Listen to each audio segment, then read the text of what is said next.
I call the August 15, 2017 budget hearing to order. And I ask Dr. Wilson to please lead us in the Pledge of Allegiance. Please stand. I pledge allegiance to the flag of the United States of America and to the republic for which it stands, one nation, under God, indivisible, with liberty and justice for all. Thank you, Dr. Wilson, and we appreciate the excitement of enrollment taking place this week. And we look forward to a very successful beginning to the school year. Good morning to everyone. Roll call, Peggy. Trustee Ash. Here. Trustee Breidenthal. Here.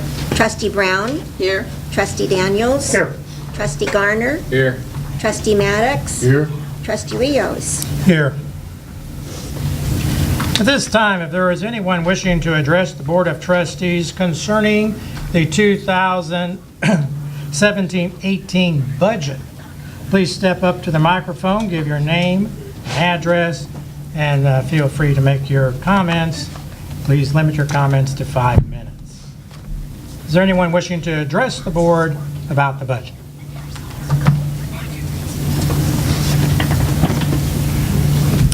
Hearing none, we will now move to approval of the 2017-18 budget. Is there a motion? So moved. Second. It's a motion to approve the 2017-18 budget.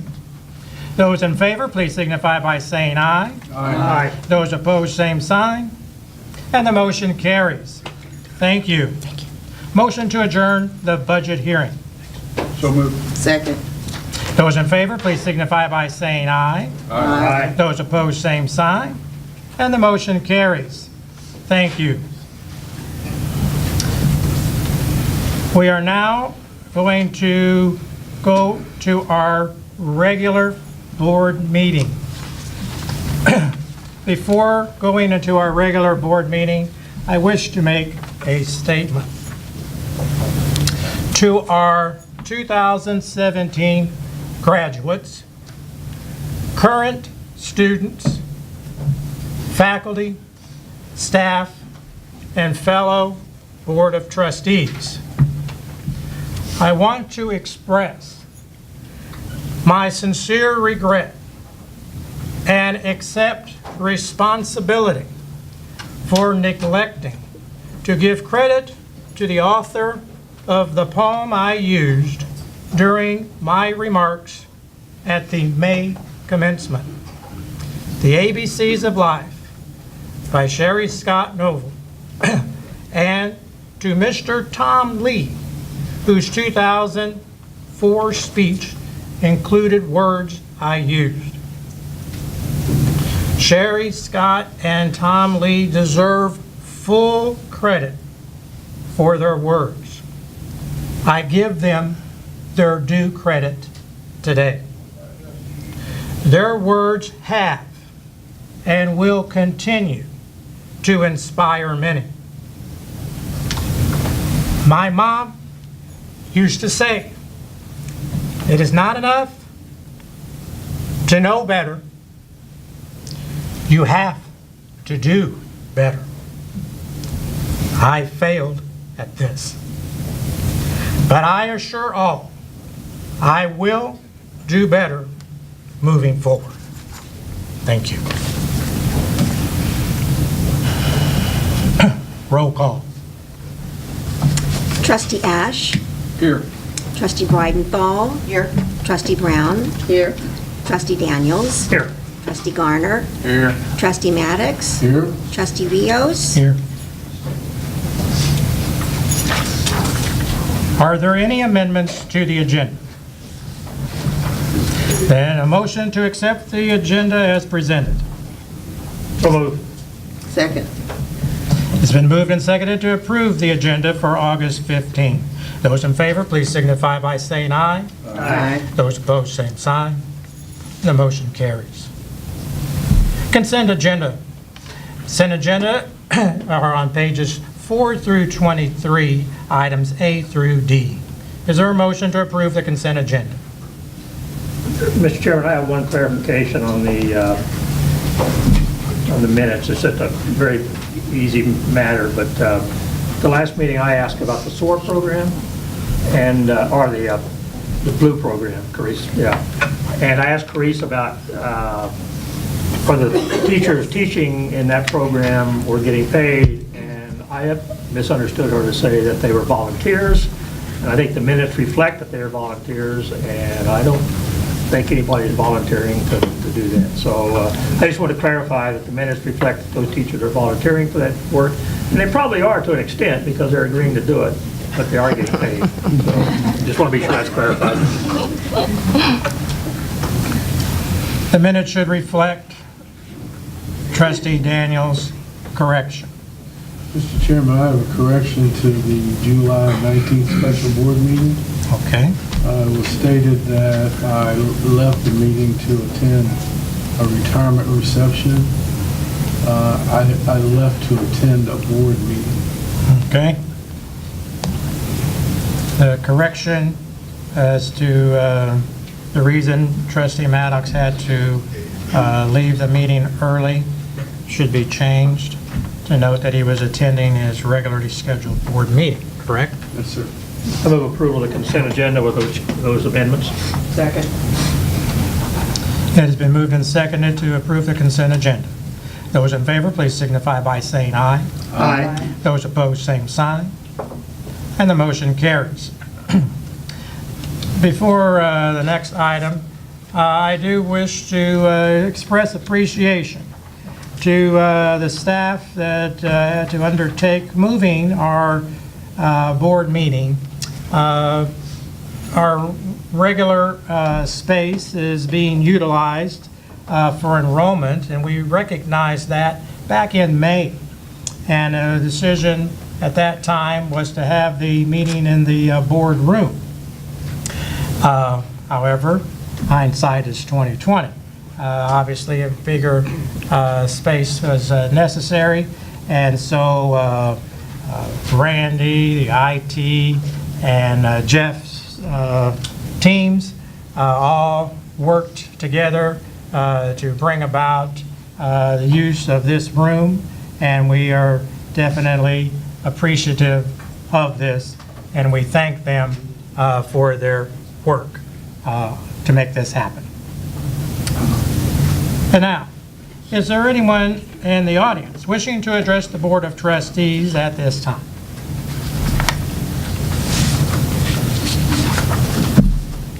Please state your name and address for the record. Please remember that you have 5 minutes to address the board.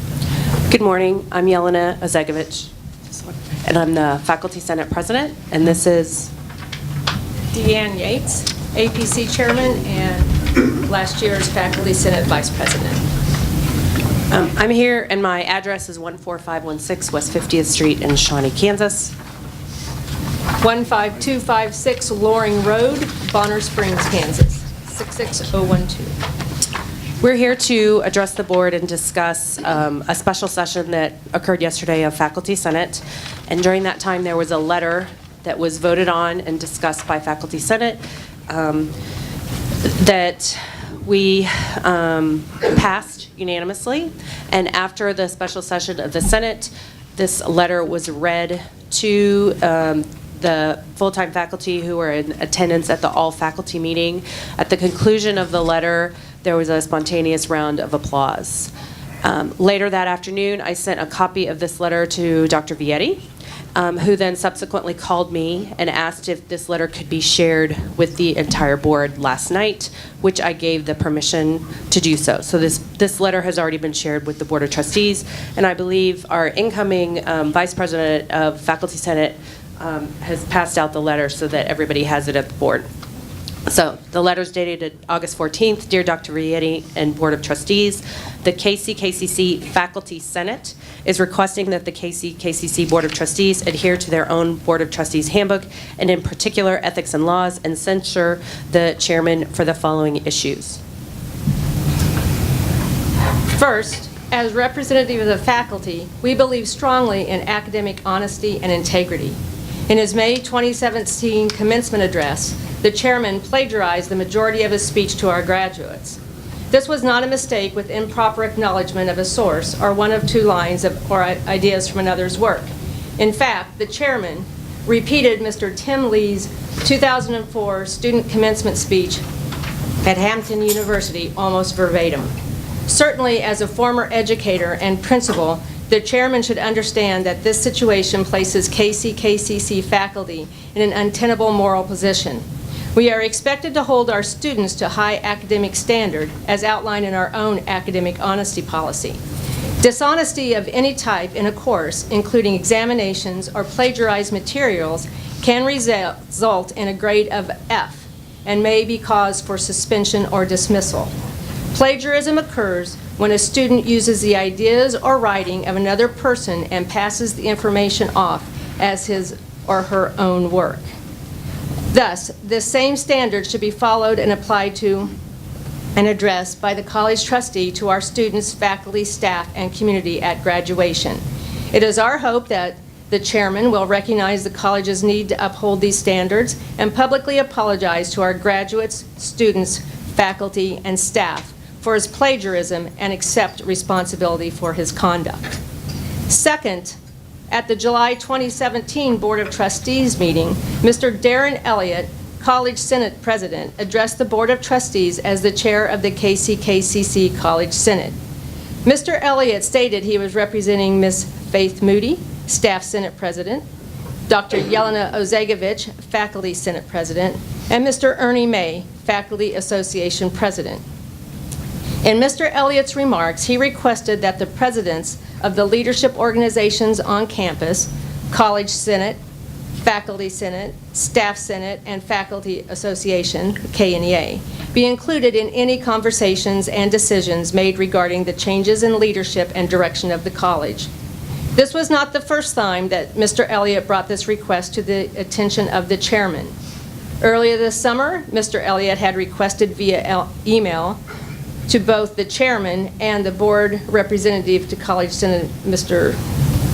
Dr. Ray Daniels, board member, that we reschedule the College Senate and Board of Trustee yearly luncheon that was canceled in May. The board representative to College Senate responded to the email request and referred Mr. Email to the chairman for rescheduling of that event. Again, the chairman did not respond. Given that these attempts to facilitate additional discussions about the direction of the college were ignored by the chairman, we feel that the chairman is not acting in the best interest of the entire college community with his inaction to request from faculty and staff leadership. Third, at the July Board of Trustees meeting, there were numerous faculty, staff, and community members in attendance. Many in our community were concerned about the recent changes regarding the college leadership and subsequent decisions since that time. With many significant changes in a short period, it is no wonder that such a large number of our community, faculty, and staff would be interested in attending the board meeting. Thus, it was surprising to hear that the August board meeting would be held in the boardroom near the president's office. This room is essentially a conference room, and it does not allow for the attendance of many spectators for the public board meeting.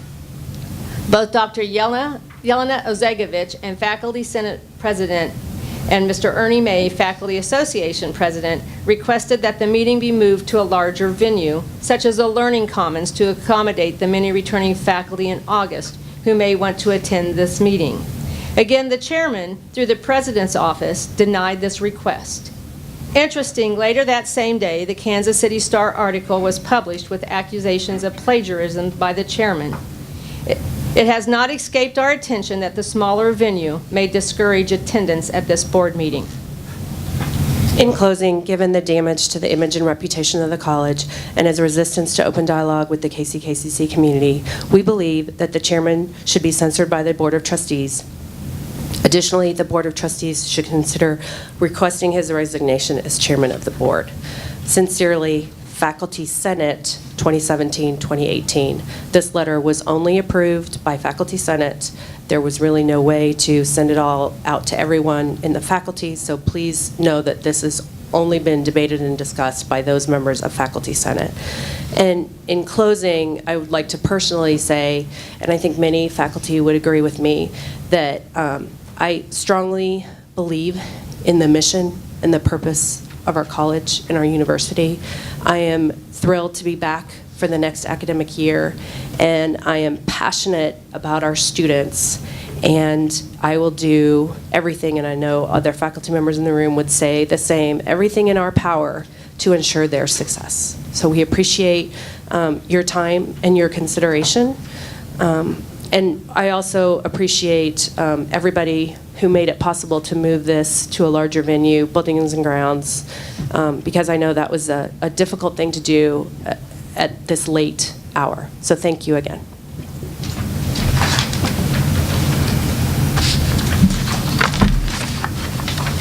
Thank you for sharing your remarks. Is there anyone else wishing to address the Board of Trustees this morning? No? All right, thank you. Mr. Chairman, Yes. before we move forward, on the consent agenda, there was an item there that Trustee Garner had wished to bring up, and he was looking for it while the rest of us were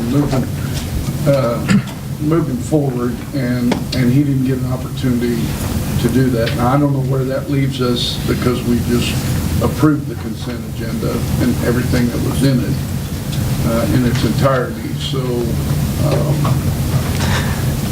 I'm not sure how we go back. I will. If we can at this point, but. Trustee Garner, do you have something you wish to address?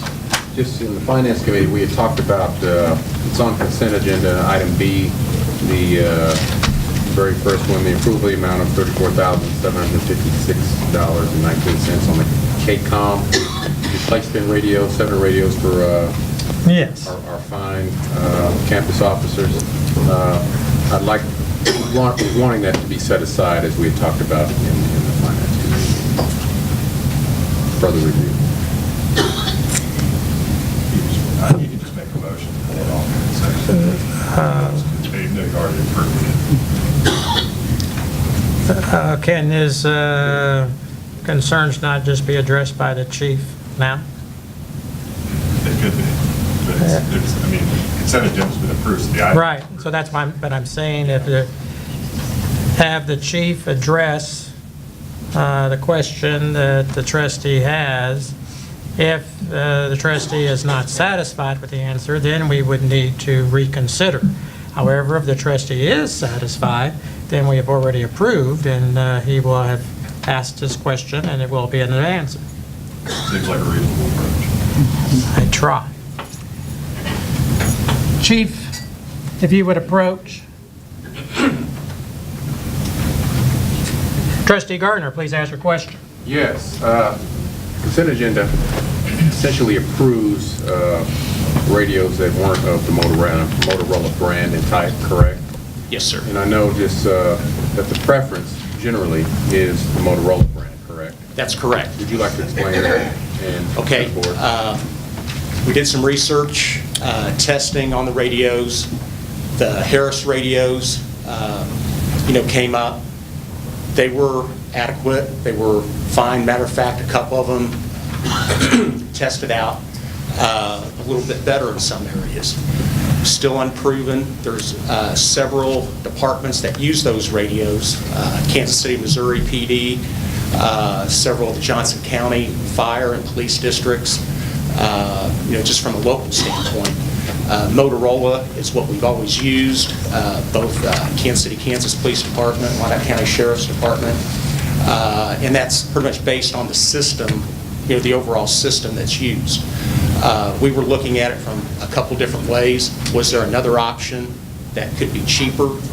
The Harris radios were about total $4,000 cheaper than what the Motorola, quote was. So we had both of those in there. We know Motorola is proven. The Harris radios, not so sure, but we were willing to give it a chance for the, savings of $4,000. We had discussion in regards to this, and, when you asked me exactly which one, well, Motorola would probably be the better one, although it was $4,000 more. So we have two options to consider on that. If we went with the Harris radio one, I don't feel we have a true proven. Do I think it can work? Yes, but I haven't seen over a long term that it would work in the existing situation. So, Chief, did we test them with the current system? Yes, we did. Yes, we did. You didn't experience any? The interoperability, everything worked out fine. We discussed with Matt May at length, and he even said, I think, codes enforcement or some of the other smaller departments were looking to go to this, route, and he had the support system that would be able to support these radios. So we had extensive conversations with him on that, and he said they'd be able to work on them. But what we also found out was I don't think they have any of these radios yet. I think they have the capabilities of servicing them, but I don't think they have their hands on them yet. I think they've tested some, but I don't think they have any in their possession that they're using. Thank you. And did you talk about improved reception by these new brand radios versus the Motorola? Yes, in the limited testing that we had, certain areas like down in the media service area where there's a lot of concrete, steel, we've had issues with not having communication. The Harris radios seem to pick up a little bit, but yet also we found out that Motorola has been doing some upgrades as well on the overall communications that they, according to Mr. Gardner, that was ongoing and should be up to snuff and should be about the same as what the Harris radio is. We haven't seen that yet. I'm misunderstanding something here. Greg, it sounded to me like you just said the Harris radio was actually better than the Motorola. Yes. So, but then again, why we're talking about Motorola rather than Harris? I didn't hear the last part. Again, why are we looking at Motorola rather than Harris if we're saying Harris is a better? Well, Motorola's the one that's been the established, true, the system that's always been used. Right. And works. And works, yes. And so we reached out, looking into the Harris one. It was cheaper, $4,000. There's 7 radios, and it's going to be about exactly $4,000 difference. So, we were trying to be frugal. Hey, does it work? There's some other departments that do use these radios, and it works. Kansas City, Missouri Police Department. And I guess I thought I heard your last statement saying that Motorola was actually trying to catch up with Harris. Exactly. And whether they've reached that yet or not, I can't say that yet. But I know they're making those efforts to get up there to where, we won't have that drop-off in certain areas. I guess, Chief, for me, what's your preference? I mean, and what I'm getting from you is that Motorola is a proven technology based on your experience.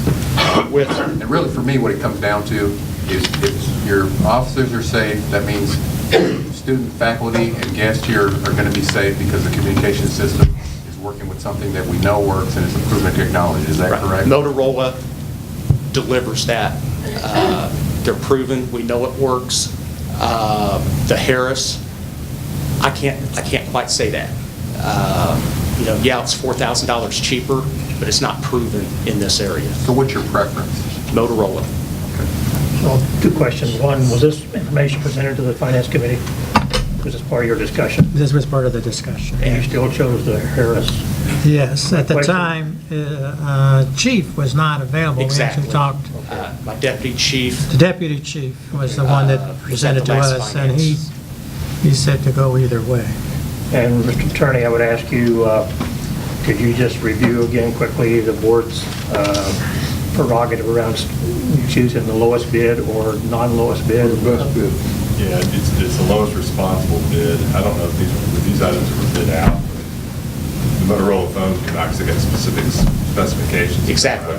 And we have a bid for both of them. A bid for the Harris radios and a bid for the Motorola radios as well. And they're state contracts. Harris radios, under the state contract? Yes, they're state contracts. So both of them are state contracts? Yes, sir. So if the state contracts, it takes out the competitive bid statute, or the state purchasing. So is the board obligated to take the lowest bid because it's a We service? take the best bid. Take the best bid.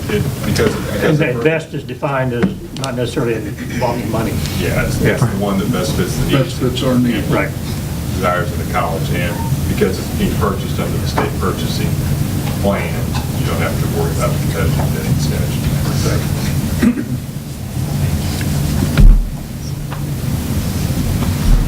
Have we purchased the radios?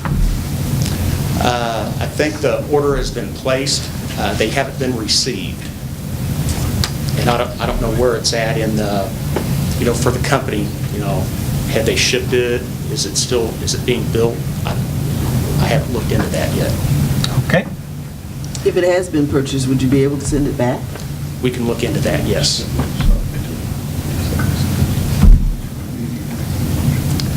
I make a motion again to set item B, the first item, aside for further discussion. Okay. I'll second it. Moved and seconded. Those in favor of the motion to set aside item B of the consent agenda, please signify by saying aye. Aye.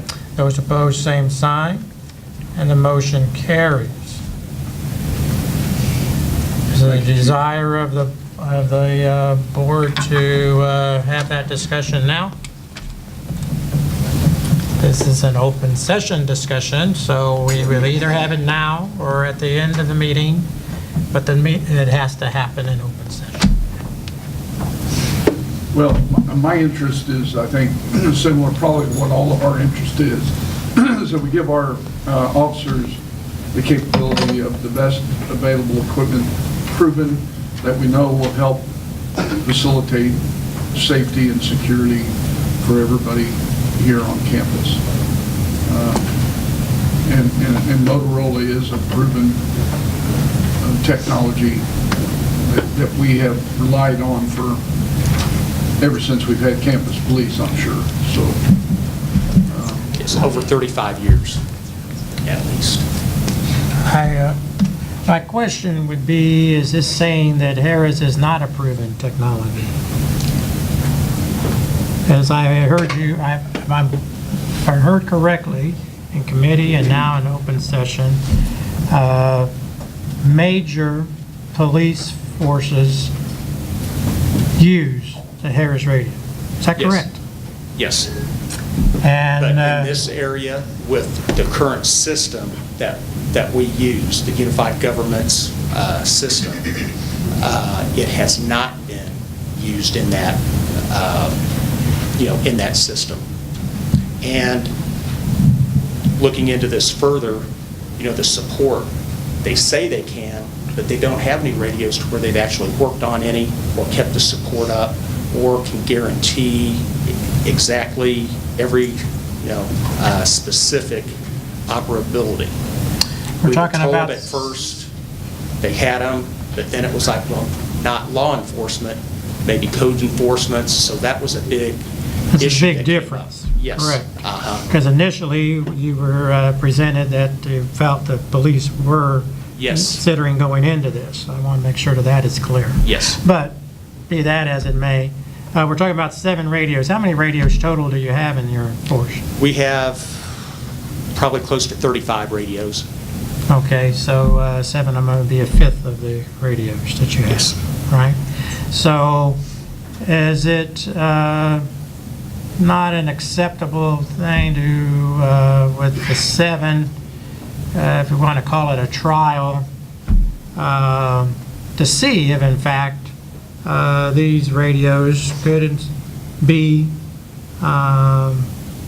of full reliability for what we're after, and I don't think anybody will dispute or should dispute what Trustee Ash said.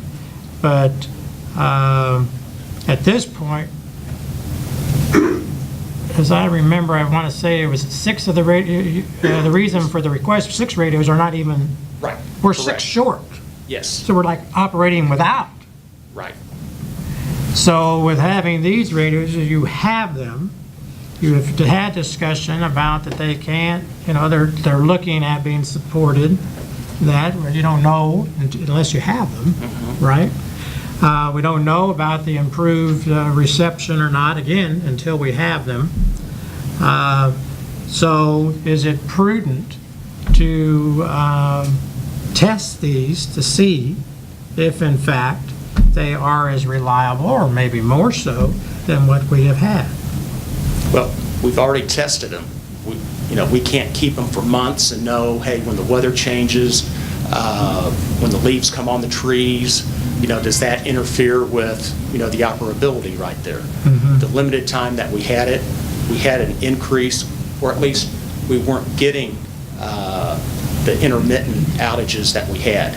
Okay. But on a proven, I guess that's the part right there. Is it proven, or is this just going to be, we're going to try it, see if it works, or see if it doesn't work? Okay, go ahead.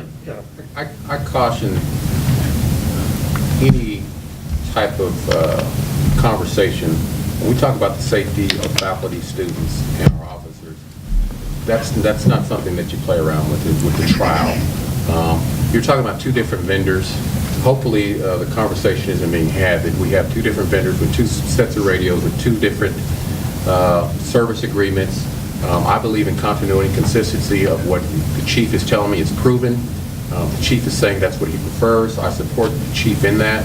I just really don't think this is a time when we talk about today's day and age that we play around with the safety of visitors, guests, and our staff and our officers here on this campus. I respect and I support the chief's his experience and his knowledge and what he sees best as the fit for his officers and being able to communicate effectively in a manner if something did happen that help could be on the way and that they could talk to each other. It's just a matter of safety for me. All right. I don't think that's something that we put on a trial or test basis. Okay. Well, points well taken. Is there a motion?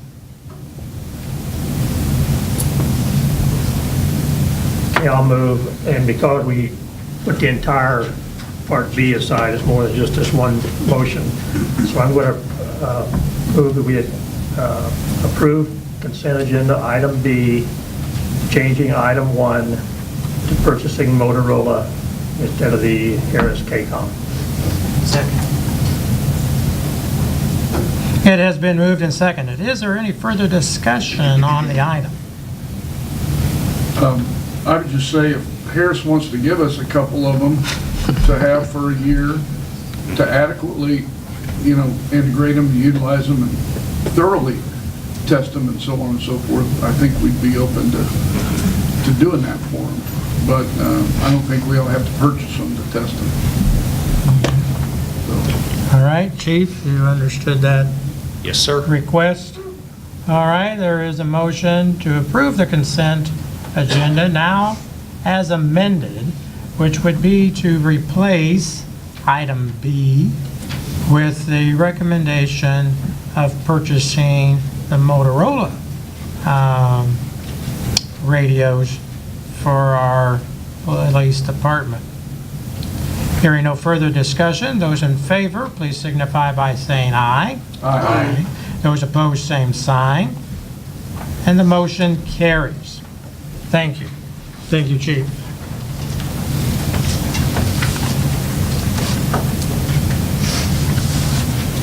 We are now ready for the Student Senate report.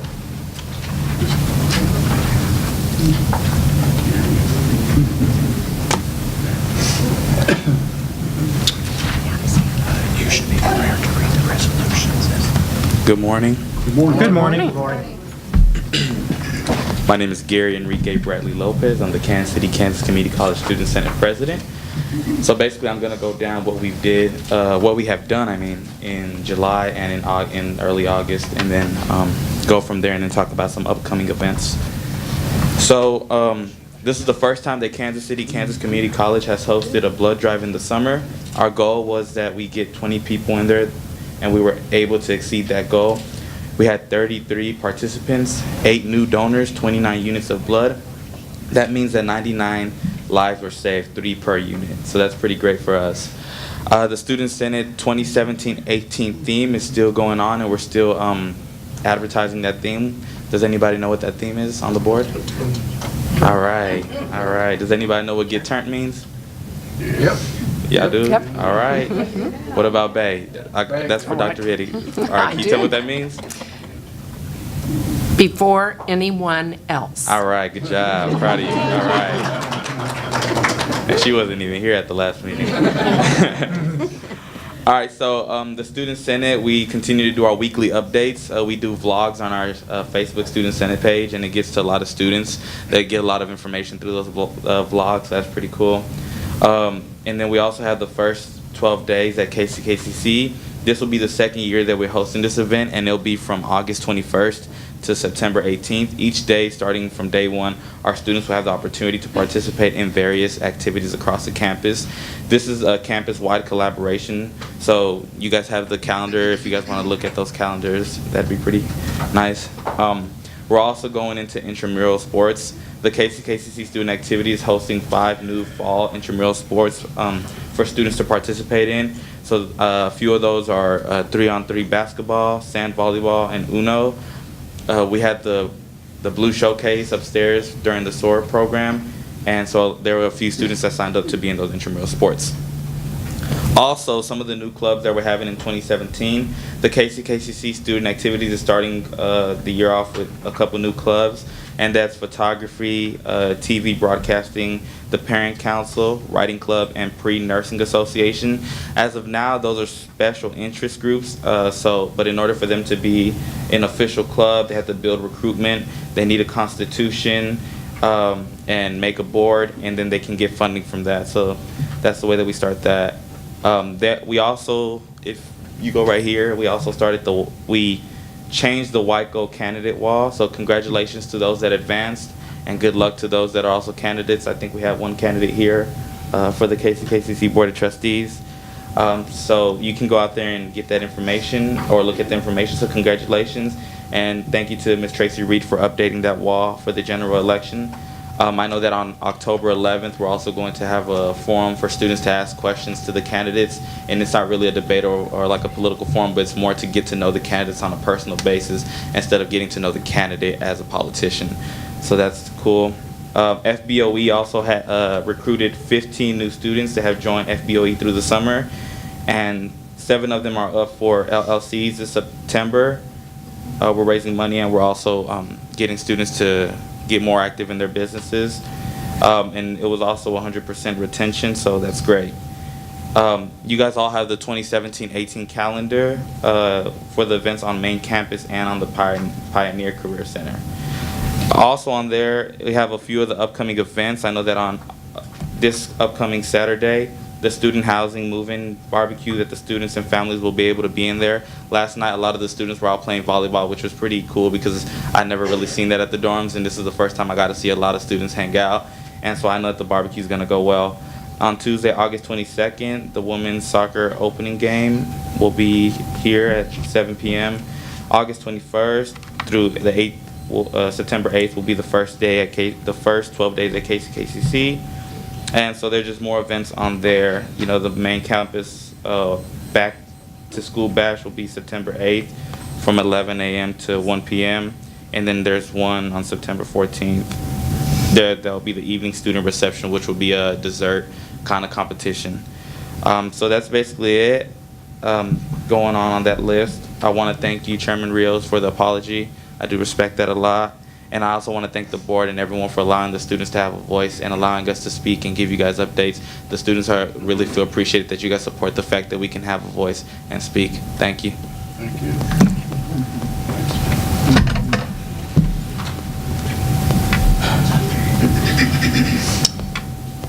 Communications, we have 3 resolutions that require board approval. Each resolution must be voted on separately. The resolution for purses for purpose is on page 24, President.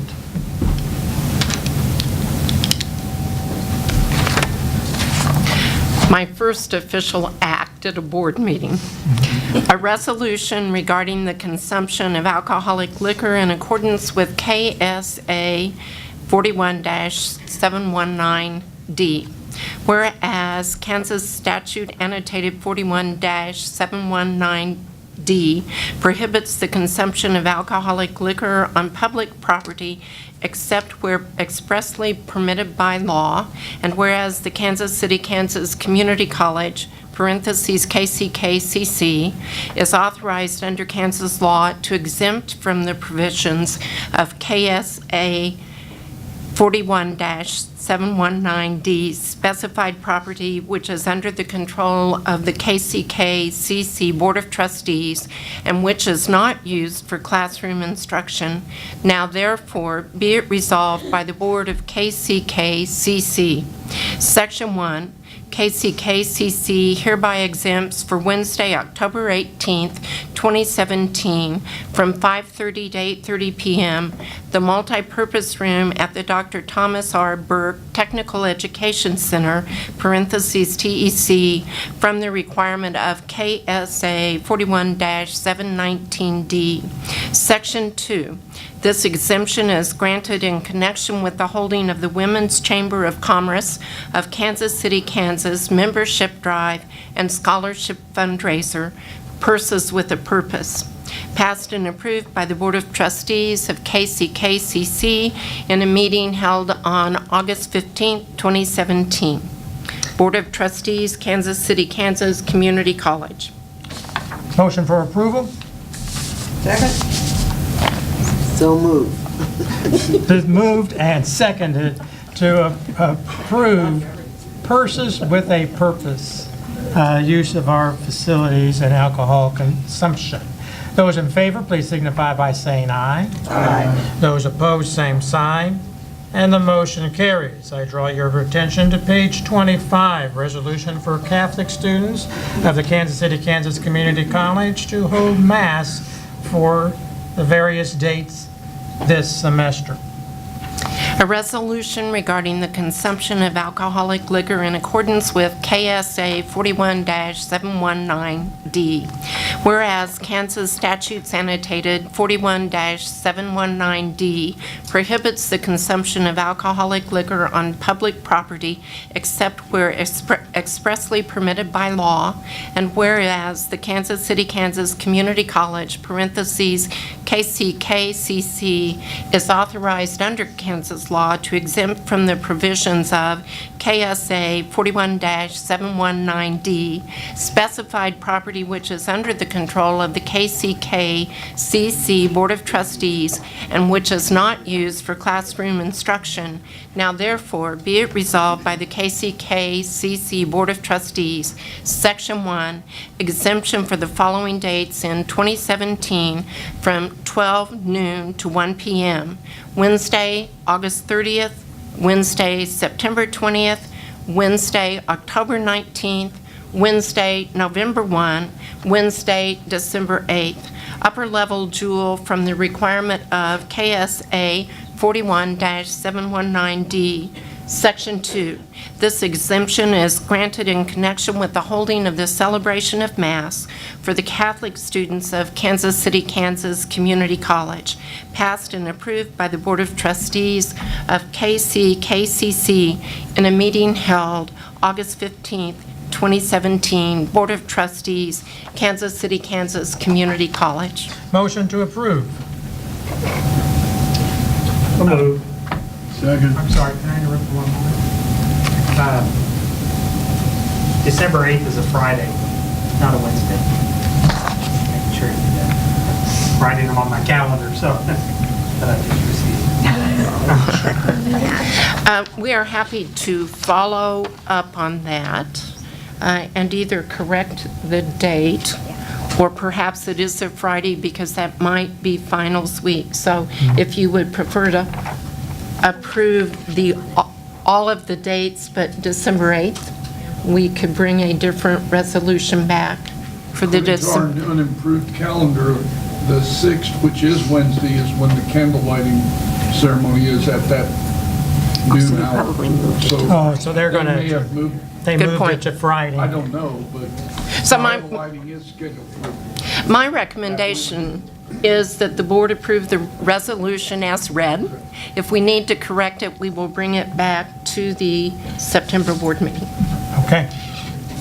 We'll move forward with the resolutions, having seen the conflict. The candlelight ceremony is a very long tradition, and I would suspect that they are wanting to participate like everyone else, and just didn't change Wednesday to Friday.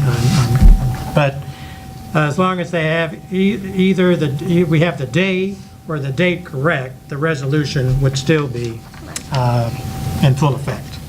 Okay? It has been moved and seconded to approve the resolution. Any other comment? Hearing none. Those in favor, please signify by saying aye. Aye.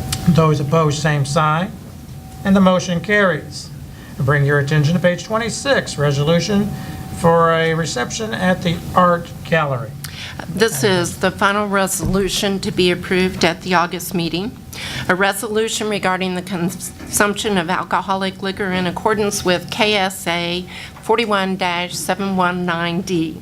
Whereas Kansas statutes annotated 41-719D prohibits the consumption of alcoholic liquor on public property except where expressly permitted by law, and whereas the Kansas City, Kansas Community College, parentheses, KCKCC, is authorized under Kansas law to exempt from the provisions of KSA 41-719D, specified property which is under the control of the KCKCC Board of Trustees and which is not used for classroom instruction. Now therefore be it resolved by the KCKCC Board of Trustees, Section 1, exemption is for the following dates in 2017 from 4 to 7 p.m. Thursday, August 17th, Thursday, August 31st, Thursday, October 12th, Friday, November 10th. The requested exemption area for the small area off the breezeway behind the art gallery from the requirement of KSA 41-719D. Section 2. This exemption is granted in connection with the holding of several open house events for the KCKCC Art Gallery. Passed and approved by the Board of Trustees of KCKCC in a meeting held on August 15th, 2017. Board of Trustees, Kansas City, Kansas Community College. Motion to approve. So moved. Second. It has been moved and seconded to approve the resolution. Those in favor, please signify by saying aye. Aye. Those opposed, same sign. And the motion carries. Thank you. Well done. All right. You're doing it in your sleep. Foundation report. Oh, that's me. I need to turn it on over here.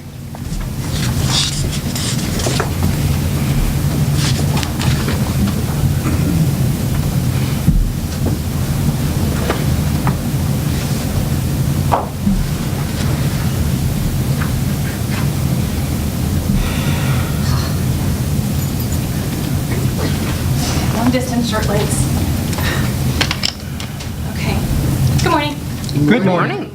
Okay, and I also printed a copy of this for you at your table. Some of the slides have quite a bit of text, and I won't read it verbatim, but you can read at your leisure if you like. I'm just going to give you a broad overview. So first thing, welcome back to faculty. Welcome to fall semester. Very exciting. And also exciting is the foundation turned 40 this year. With cleaning some records and cleaning some files, we realized that this is our 40th anniversary of the KCKCC Foundation. So we will plan a birthday party, so stay tuned for that. It's coming up. Fall scholarships. We have closed our fall scholarship process, and I'm really happy to tell you that every student that applied that met the qualifications, we were able to give them scholarship funding for the fall semester. So we're very happy about that. We also, for the first time, moved everything online. So the application, the instructions, everything was online for students. We no longer have to print, all the materials to hand out. Students can go and get that for themselves online. It was a very smooth process. Very excited about that. To publicize that, we sent out emails to the faculty, to staff, to students, as well as to the local high school counselors, trying to get more students to know that we have money to give away. And we also had information on the on-campus newsletter, as well as, of course, our website. This is one of the sample flyers that our new graphic designer Taylor put together for us for this coming spring. So it's why spend yours when you can spend ours and apply for scholarship money. And this will go along with what will be coming up shortly here, kind of a rebranding of our overall brochure layout for the campus. And this was just distributed to the Tech campus, select offices here at main campus, and we sent down a few to PCC as well. So to bring us into this fall 18 scholarship process, which we are currently in, applications are online now. The deadline date is October the 2nd. So when that wraps up, I'll bring back some dates about that, or updates about that. Other projects we have going on. This isn't inclusive, this is just a few, because we have a lot happening in foundation marketing. We also put together a calendar of events coming up for the foundation, which I can share with you. We also were able to move the application deadline up so that students who are still in high school can be notified of their award prior to graduation. This allows them to participate in the high school signing days, which Dr. Wilson's team really wanted us to try to figure out how to make that work, so we're trying to make it work. So we're really excited about that. We're also working with Business West and Schlitterbahn, as well as FBOE, to have a fundraiser at Schlitterbahn. It's called Legends of the Dot. It will be a battle of the bands. So we'll have 2 stages running, stage A, stage B. We'll have local bands competing kind of back and forth. And out of that, our participation, just to help planning it, is we will receive foundation scholarship check from the event. Super excited about money coming in. We're also growing our foundation board, so that's ongoing, and I'll give you updates as we have new members sign on. Just some sample flyers, some sample marketing for the Legends of the Dot event coming up October the 7th. Okay, new marketing brochure layout. It's been quite some time since the campus has taken or undertaken a very large view of the brochures and what they look like, and trying to get them all to have a look and feel that matches. So we're moving forward with that now. The grid you kind of see on the left side of this, as well as in your handouts, that will be kind of the cover look of the new brochure, and all the angles and lines are taken from our KC logo. So if that kind of looks or feels familiar, those are all the angles from the KCC logo. And here is a sample of the brochure, and if you'd like, I can print you out a full copy. But that's the cover. It'll be red and blue. And then the inside will highlight information at a very quick glance, so when students flip it open and look at it quickly, they're going to know this is what I need to do to finish my degree or finish my certificate, and then go get an awesome job after I graduate from KCKCC. So the right panel right now is tentatively scheduled to have like a stair step 1, 2, 3, and 4, which will outline the program, classes required. The middle panel will have a quote either from a student that has completed that program or from a faculty member. And then the left panel inside will have just kind of information about the program. What does a welder do? How much can I really expect to make? Just some very general information that students want to know. We also wrapped a full TV commercial shoot about 3 weeks ago. So we have several hours of A and B film that we've canned. Dr. Baz, could I get you, will that play? So, There should be a, and this is a sample of a commercial. This is not complete. So this is a sample of something we're working on.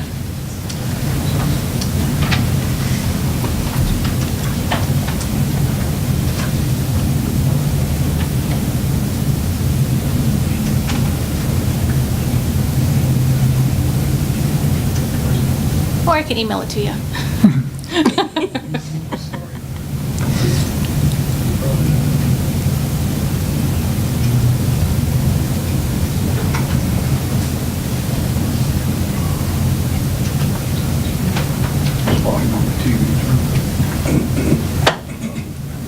Can I get a motion to skip commercial? So moved? Okay. We'll go to the next slide. I can, Can you email the commercial? yes, of course. Yes. Okay. Thank you. So along with the updating of the brochures, this is a ad that we placed at the Ward High School. So you'll see we're trying to utilize the overall look and brand in all of our publications. And this year's theme for our marketing materials will be KCKCC, a College of Opportunity. So that leaves the opportunity to be filled in by the potential student, an opportunity to graduate sooner, opportunity to save money by attending KCKCC first, opportunity to transfer after completing an associate's at KCK. So lots of interpretations can be taken from opportunity. Tammy? Yes. How are you using that ad? Is it going in school newspapers, is it a poster, or how is it being distributed to the high school? Yes, that'll go into the Ward High School welcome back. Into their packet. Thank you. You're welcome. And that's all the high schools in the area, I assume? Right now, just Ward, Okay, but we will get something out. sure. Thank you. Sure. If that wasn't enough, we also are looking at our overall college-wide style guide, because that has not been updated in some time as well. So we do want to give some guidelines for how to properly use a logo, how to properly use colors, as well as fonts. So we want to make sure that everything that's pushed out has a look and feel that's appropriate. And that's it. I welcome questions. But Are only there one. any questions for the trustees? The style guide for is that, who's supposed to use the style guide? Is that everybody? Yes. Faculty, staff, Any administration? staff, faculty, even students that want to use the KCK logo in any materials. So are there courses around, and how do the students learn? all that? It'll be online on our website once it's finished, and we Okay. can absolutely offer informational sessions about it coming up if that's a good idea. Yeah. We can incorporate that. I think it's a good idea, it's just how you get it out to everybody. Right. so they We'll use work it. on that. Yeah, great, thanks. Thank you. Great clean book. Thank you. Very nice. I appreciate Really that. like it. Thank you. Really nice. You mentioned Ward. I know the trustee mentioned the other schools. Do you have what does that look like as far as a plan to get this information to the other schools? The scholarship information? We have contacts with all of the counselors. Dr. Wilson's office has allowed us contact information, so we push the stuff out directly to the counselors. As well as we have it's almost like a business card sized, how do I apply for scholarships? So we have those, printed in bulk, and the recruiters have those as well as financial aid office. So the other school districts will have access? Oh, yeah, most certainly, yes. And if I read your information right, it's not just high school students, it's anybody who enrolls with it. It could be a 50-year-old person. Is that right? Correct. Apply for a scholarship. Correct. Are there any other questions? Okay. Well, I Thank you believe very I get much. to use the phrase that report was turnt. Thank you. Appreciate the efforts of your department. And now comes a time in our meeting when we hear from the acting president of our college, and I would like to extend an official welcome to Jackie Vietti. She has already introduced herself yesterday to faculty and staff. She certainly will be availing herself across the campus community, and she did a tour of the tech center and that, and getting acquainted. So we welcome her and are feeling very confident that her selection makes us look a little smarter, and we think will keep the ship steady as we move forward. So without further ado, let's have the President's report.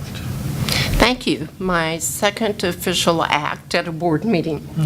I would be remiss if I did not begin my report by commending the faculty and staff of KCKCC.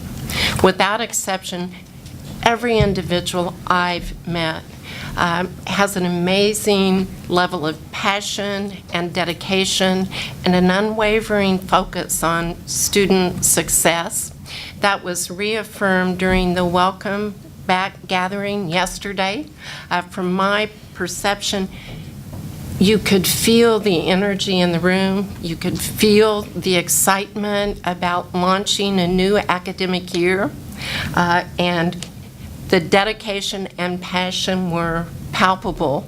That leads me into the opportunity I had for faculty and staff to get to know who I am, why I am so in love with the community college mission and always will be. I was able to share my leadership philosophy and why I said yes to KCKCC. I'm not very good at retirement, as has been proven, but beyond that, this is an amazing, amazing institution that does wonderful things for students in the community, and the impact is marvelous. I couldn't want to be any other place right now, and I absolutely look forward to working beside faculty and staff to facilitate student success. I was able to also share yesterday my areas of focus during the time I'm here.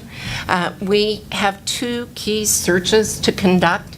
One is for a permanent director of HR, and we are in the process of finalizing that position description and getting this search launched. I will chair the committee for that, but in addition, we will have a broad-based search committee with voices across the functional groups within the college. Regrettably, the other search that we'll launch and I will chair is for an interim CFO, unless we can convince Bob Layton that he really didn't mean he was retiring October 31st. So that's still open for discussion. Next, another area of focus is to meet regularly with President's Cabinet and Extended President's Cabinet. And in fact, we have a meeting set for Cabinet on August 23rd and one with Extended Cabinet on August 30th. And so Cabinet will include, and Extended Cabinet will include, the Interim Vice President of Academics, the Dean of Enrollment Management and Student Services, the CFO, the CIO, and the Executive Director of Marketing and Community Outreach. And then when Extended Cabinet meets, that will include the representatives from the 3 senates. From my perspective, it is really important to undertake a comprehensive review of the policies and procedures at the institution. My understanding is that's not been done since 2010. It is time.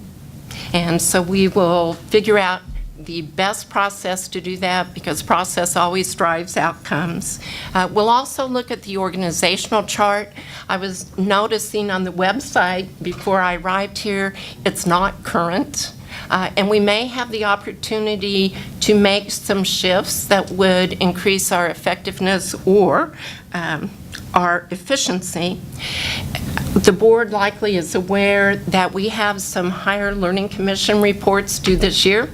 It's exciting that we received a 10-year reaccreditation, but On occasion, HLC requires some written reports. One is due at the end of this semester on assessment of student learning outcomes. We have 3 reports due by the end of the spring semester on the culture of shared governance, on a review process for our policies and procedures, and on how we use data to drive continuous improvement. And last, and most importantly, 24/7, I will be turnt and beg. That concludes my report. All right, see, fitting right in. Move approval of President's report. Second. It has been moved and seconded to approve the President's report. Those in favor signify by saying aye. Aye. Those opposed, same sign. And the motion carries. We're now ready for the Vice President for Academic Affairs report. First, Dr. Kramer, I'd like to express on behalf of the board our appreciation for, I think you call it the hot minute, being the acting president for our college, but you have accepted the interim appointment of Vice President for Academic Affairs, and we certainly look forward to your leadership. Thank you. I do want to tell you a little bit in terms of some things that are going on. We did hold our welcome back yesterday for faculty and staff, and I worked with several key individuals to make sure that our welcome back was planned well. I don't know how to tell time very well, I forgot yesterday, but it went very well. I had a session with faculty yesterday afternoon, and as part of the Vice President's part of the welcome back, we have a meeting with the interim Vice President. So that meeting went very good. It was well received with the faculty. Quite a lot of things on the agenda this year with the Center of Teaching Excellence, and as Dr. Vietti said, several reports due to HLC where faculty are going to share a lot of leadership and putting those things together. I've had quite a few meetings in the last few weeks with Dr. Vietti and with the executive leadership of the college, as well as with the academic deans and various staff and faculty around campus, to just see where things are and make sure that we're putting a lot of things forward and working on projects as we start up this school year. We also had last night the adjunct welcome back and an opportunity to introduce Dr. Vietti at that, and an opportunity to just let our adjunct faculty know how great and important they are to our institution. So I think that's one of the things I look forward to every year in terms of meeting and seeing all the adjuncts coming back and working with them. And moving forward, I just want to let you know that it's my plan that we provide strong academics to our students. They are by far the reason that we do what we do, and I appreciate the opportunity you're giving me in serving as the third Vice President. All right. Thank you. Motion to accept the Vice President Academic Affairs report. So moved. Second. It's been moved and seconded to accept the report. Those in favor signify by saying aye. Aye. Those opposed, same sign. And the motion carries. Dean for Enrollment and Student Services report, page 27 of the agenda. Good morning. Good morning. Dr. Vietti, good morning to your first, welcome to your first board meeting. Thank you. I promise you there's going to be many, and they're usually very entertaining, so there's all kinds of things that happen. All right, so this morning, the board, you have in front of you in your packet all of the information from Enrollment Management and Student Services that's been going on for the month of August. But I do want to highlight in particular 3 areas. And those are 3 areas that have been extremely busy.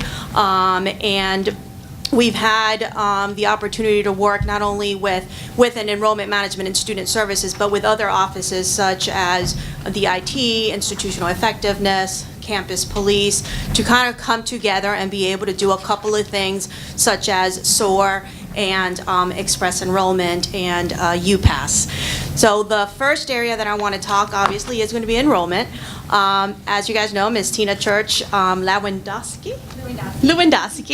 She's our Director of Admissions, and she's been essential in organizing this year's first-time SOAR, New Student Orientation. Our goal there was to target first-time incoming freshman students. And she's going to give you a little bit of an update on what happened that day, and also on our fall enrollment numbers, and on the express enrollment days that we had last week. Tina? Good morning, and Good morning. thank you Good morning. very much for letting me talk with you a little bit today about SOAR. Before I talk in depth about SOAR, I would like all of those individuals who helped to make SOAR happen, please stand. So anyone who helped to plan SOAR, who helped to provide information for packets for SOAR, to set up rooms, provide technology, facilitate different sessions, serve in those sessions, please stand. Thank you very much.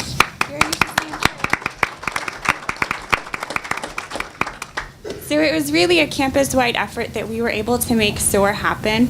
We hosted SOAR on 2 days, August 7th and August 9th. We started off with a welcome. Dr. Kramer provided the welcome, as well as Gary, our student body president. We then separated the students from the parents into 4 groups. Those groups were Group Flint, Group Jewel, Group Lewis, and Group Burke. The students moved to the Learning Commons, where they were able to tour that space, learn about the resources that that space is providing for them. They had an icebreaker, and then they came back here, and they were able to visit with panelists, so current students and different faculty and staff, and they were able to ask questions that they had in an open forum. Then the students moved into classrooms where they had information technology workshops. So on their phones, they were able to get email set up. They were able to learn about Web Advisor. They were able to learn about all of the different technology systems and opportunities that we have for them to utilize. Then the student success advisors presented to them about the importance of enrolling in courses on time, courses that apply towards their degree, and what to expect and what resources our student success advisors offer them. Then they came back and had a tour, and they met up with their parents for lunch. Meanwhile, the parents were able to have different presenters on campus talk to them about the business office, financial aid, registrar, and campus police. And then we held a panel for the parents to ask questions of different faculty, staff, and students. Parents also had a tour, and then they met back up with their students for lunch. During lunch, they had Alice training. After the lunch and Alice training, they went upstairs to upper level Jewel, where we had all of student activities and various other departments that offer support to students available in a Blue Devil showcase. There was a browsing fair for the students and their parents to walk through. So that's what SOAR looked like. We were very excited about the outcome that we had, and we were excited that it was a university institution-wide effort. So our participants, approximately on August 7th, we had 69 students participate, and we had 58 parents or supporters.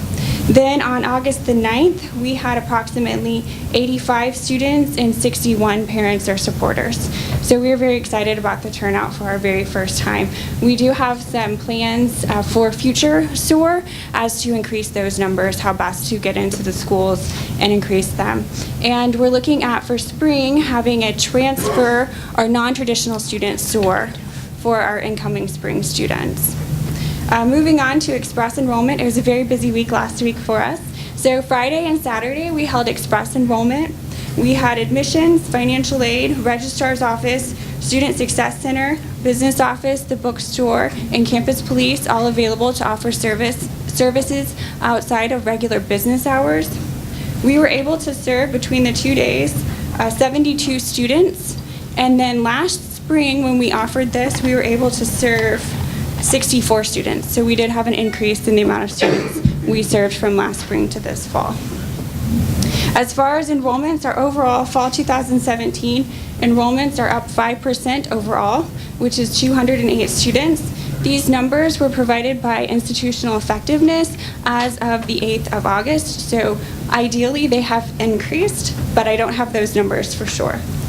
Our blended enrollments have increased by 123 students, going from 79 students last year at that time to 176 students this year. Our high school enrollments are down about 5%, but that's because we are waiting for the counselors to get back, and we have been enrolling all this week and are continuing to enroll. We'll be enrolling high school students until August 31st, so we do have some more time to get them enrolled in courses. Tech enrollments are also up 55%, which is about 302 students, and our main campus enrollments are down slightly at 3%.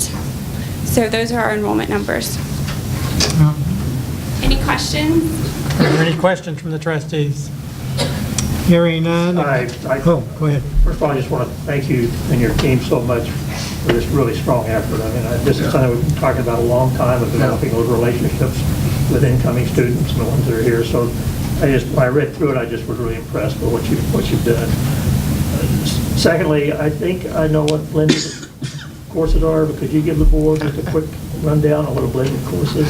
So Sure. it seems to get more and more popular, and it's going to continue to get more popular. Yes, and it's not surprising that our blended course enrollment are up, so that's where you're combining on-campus and online enrollments. So past research has shown that non-traditional students are more likely and desire to take hybrid courses or combination of online and on-campus courses. So that is what the general population of non-traditional students are wanting, and you're seeing that reflected in your enrollment numbers. And is that the teacher's choice as to whether or not to offer that as a blended class? Yes, that is up to the teacher as well as the dean of the college to make those decisions about offerings. Thank you. Thank you. Thank you. Thank you, Tina. And board, I appreciate you giving us the time to actually see who in our team makes these efforts happen. It's very easy for me to stand up here and kind of share with you what we're doing, but I think it's very important for you to see the face of those who actually do the work day in and day out. So. The next area I want to highlight is freshman seminar. As you guys know, this used to be called HUDV, and we have been through a big revamp. Thank you to Ms. Carice White, our program coordinator for that area. She's diligently been working with a large group of individuals across campus, faculty, and staff to kind of reorganize this course, update the curriculum, update the resources and the books. Carice, you mind giving us an update? Quick update.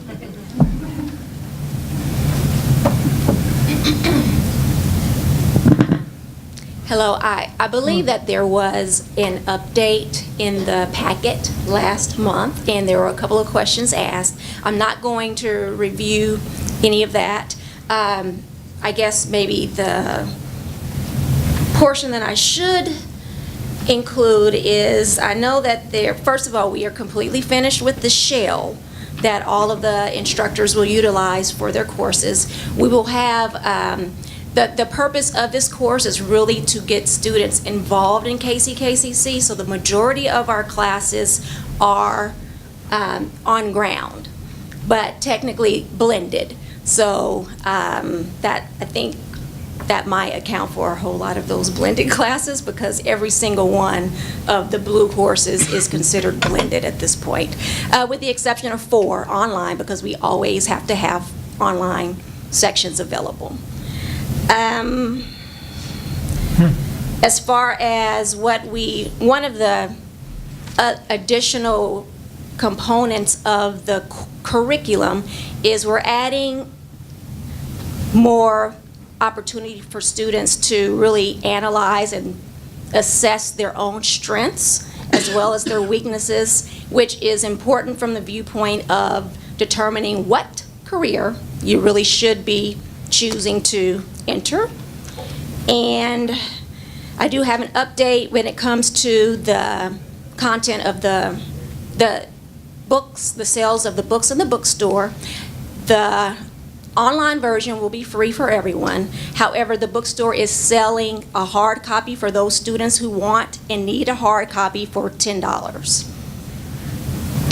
And lastly, as far as the sections, I guess I could just sum it up and say that every single section that that was planned to be a part of, or that initially planned, has been filled.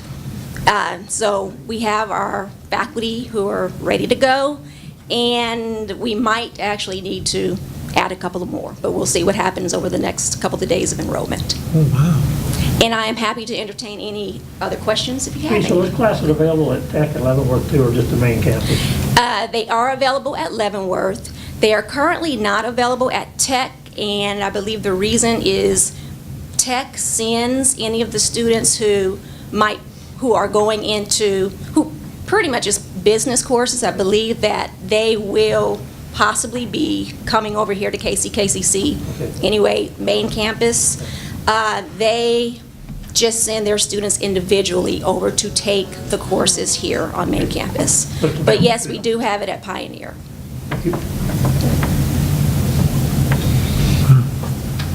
Well, thank you. Thank you. Thank you for your leadership with that. It's a very important process, and we look forward to hearing further feedback on the,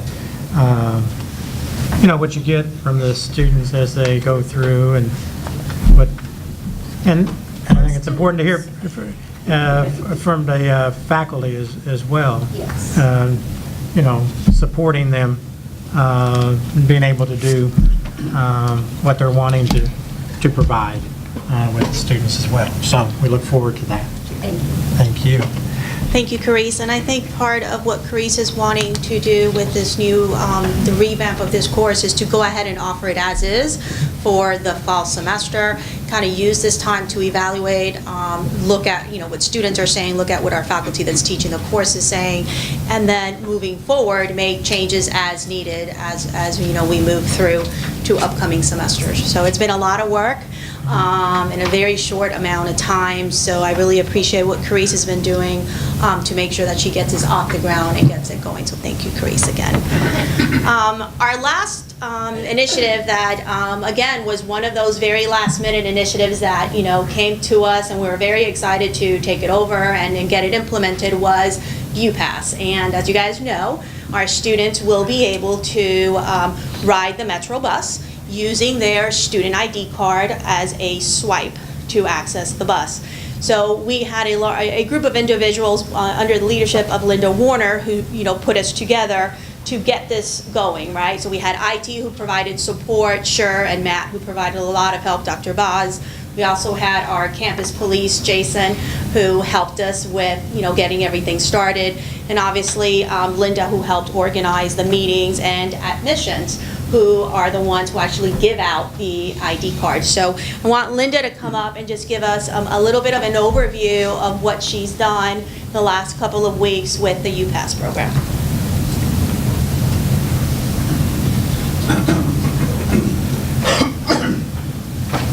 Good morning. Good morning. So UPass has been a long time coming, and for those of you who have been on the board, you know this. I believe KCATA approached us at least in 2014 or 2015, and the moment was not right. My involvement with UPass started in 2016, and it was just because students were coming to counseling and advocacy saying, I can't get to school, I've lost my transportation, can you help me with the bus pass? And we were quick to realize that at $50 a month, this was not a sustainable model for helping students get to college. So in 2016, we surveyed 12% of the student body about maybe getting on board with UPass to kind of see where they were. It was very gratifying to see that 55% of the students that we surveyed were in favor of, at that time, accepting as much as a $14 annual fee to bring UPass to KCKCC. So fast forward to May of this year, where the board, through all of their work with KCATA, passed UPass, which is awesome. And then we went through a lot of transitions here. We sat down with KCATA this June 26th, and it was at that moment we had kind of a big aha. We have to implement this by at least August 1. We need to issue cards, we need to do publicity, we need to work through the database issues, and we need to get all of this out very quickly across 3 campuses. That was June 26th. We pulled together a meeting July 10, 20 individuals from all 3 campuses, and we just got on the same page about what we knew, about how we could go about this. We put processes in place. And today is what, like August 12th? I'm not oriented to the day yet, so I think in the last 32 days, we have really worked hard to get UPass implemented. And as Dean said, this was across the campus. So Dr. Baz's shop, Sure Hair, Ruben Noguera, admissions, Tina Church-Landowski, Martha Yanez, student activities, Andrika Wilcoxon. From our publicity, we've got Kelly Rogie, we've got Matt Fowler putting together the website. Just so many people who have worked really hard to get this in place. And Jason Seaver from Campus Police, getting those cards ready. At the tech side, we're ready to burn cards. We've got 4 individuals who've been trained to do that.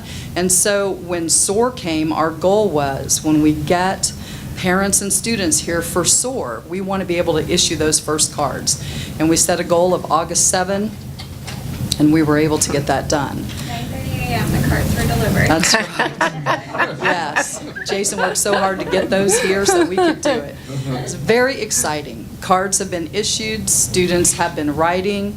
We've worked hard with KCATA to implement this, and they have been a super partner in just working through any of the bugaboos. They helped us with publicity. So I can't say enough good things about the ATA and what they've done.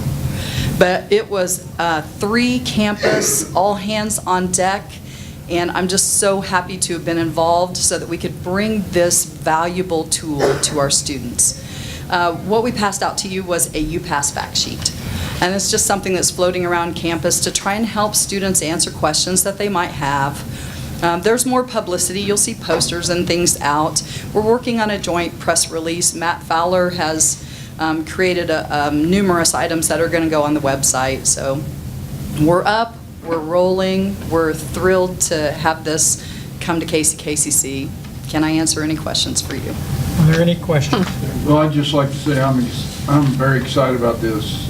Community college mission is all about access to education, but if people can't physically access here, then they can't take advantage of that mission. And especially in an area like Kansas City, Kansas, and Wyandotte County, this is incredible.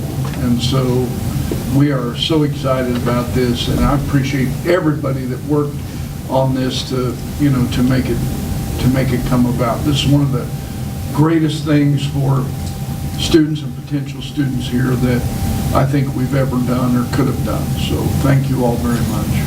Yes. Recruit, retain, and enroll, right? And it hits all those marks. So thank you for your vision and bringing that here to KCKCC.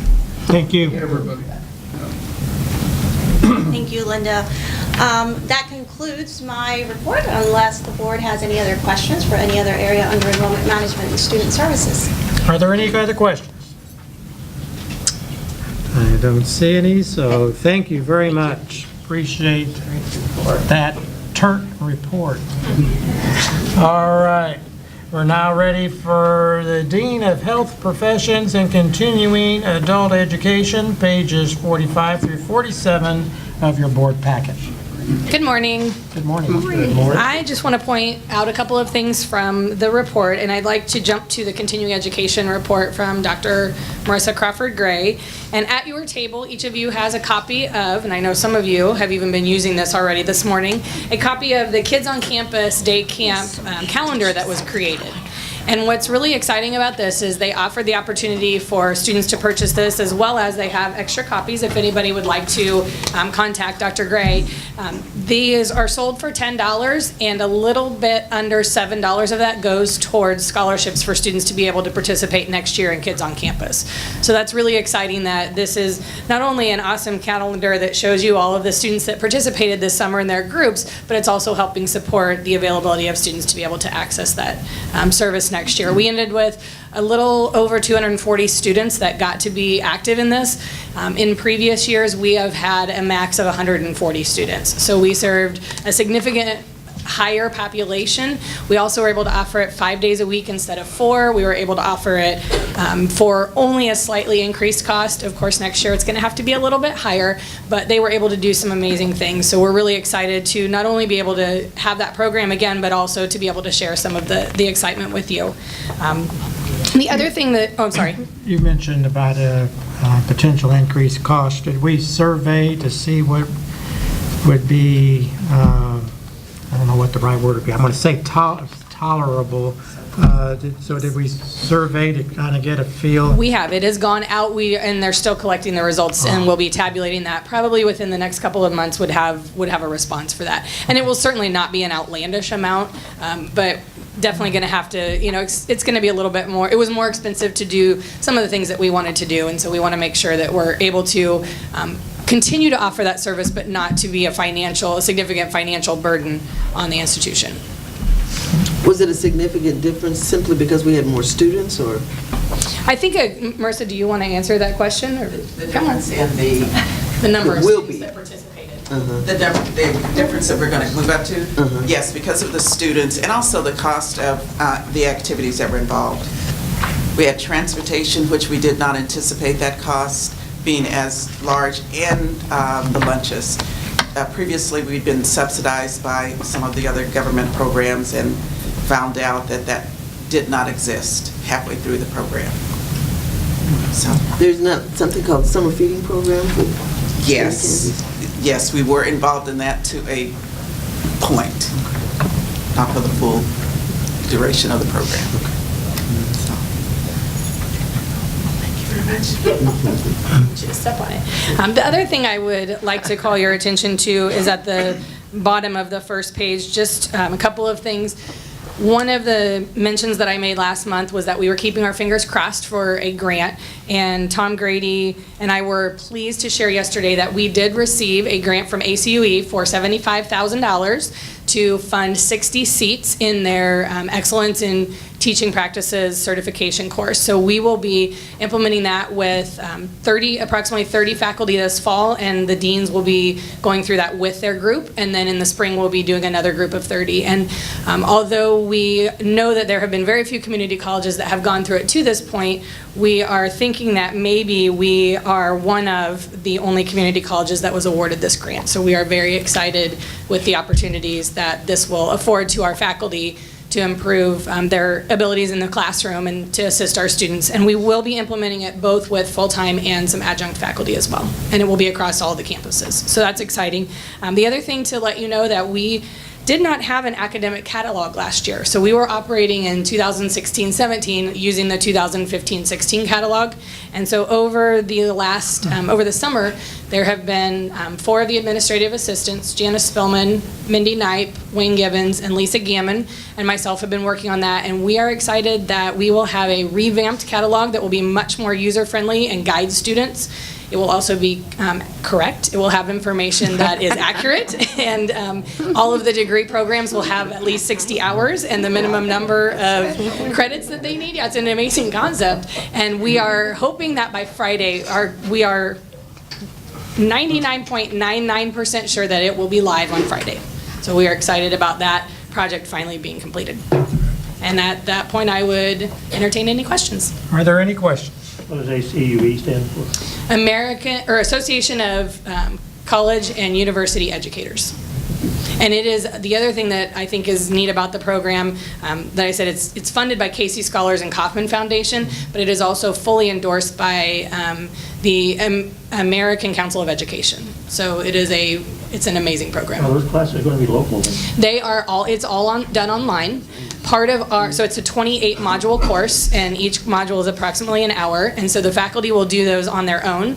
And then what our project submission in the grant is that we are, as an institution, the deans are utilizing our travel budgets to pay for it, and we will be meeting once a month in person with our faculty within our group. So I'll meet with the health professions faculty, and Dr. Kramer or whoever is in the interim seat at that point for math science will meet with their faculty, and we'll lead kind of what we are calling teaching circles, where we'll discuss what's been reviewed and talk about how those have been implemented in ways they could be implemented further. So.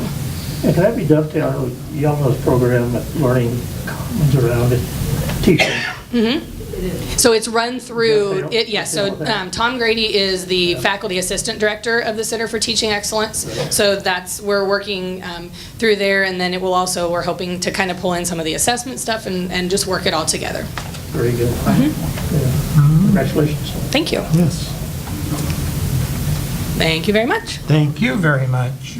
It's now time for the Information Service Report. Dr. Baz, and I believe there's a presentation on institutional effectiveness. That is correct. Good morning. Good morning. I wanted to piggyback on the news on issuing student IDs. We are also initiating the process for issuing employee IDs. Like the case with student IDs, they have been available for many times, and I think it is for a long time, and I think they are now due for a facelift. So Matthew has designed a new card that we will start issuing for employees. It's looking really good, and it's using the same card that has a magnetic stripe in the back and also RFID, so we can use it later on to have physical access to doors and also for services that will become available later on. So I wanted to bring that to your attention as well. All right, thank you. 2 months ago, I shared with you that Microsoft, with agreement with KCKCC, is offering the Office suite for students. So instead of going to the bookstore, having to pay $99 to get Word, Excel, Word, and the rest of the applications, our students at KCKCC that are actively and engaged in classes will have access to this free of charge. Since then, we have received many inquiries about what about us, faculty members, and perhaps the staff? Why only students? So we have been in contact with Microsoft, and they were kind enough to extend the agreement with KCKCC to include faculty. We're still working on the staff, but there's progress made. So our faculty are going to have access to the Office 365. They will be able to install it on 5 devices at a time.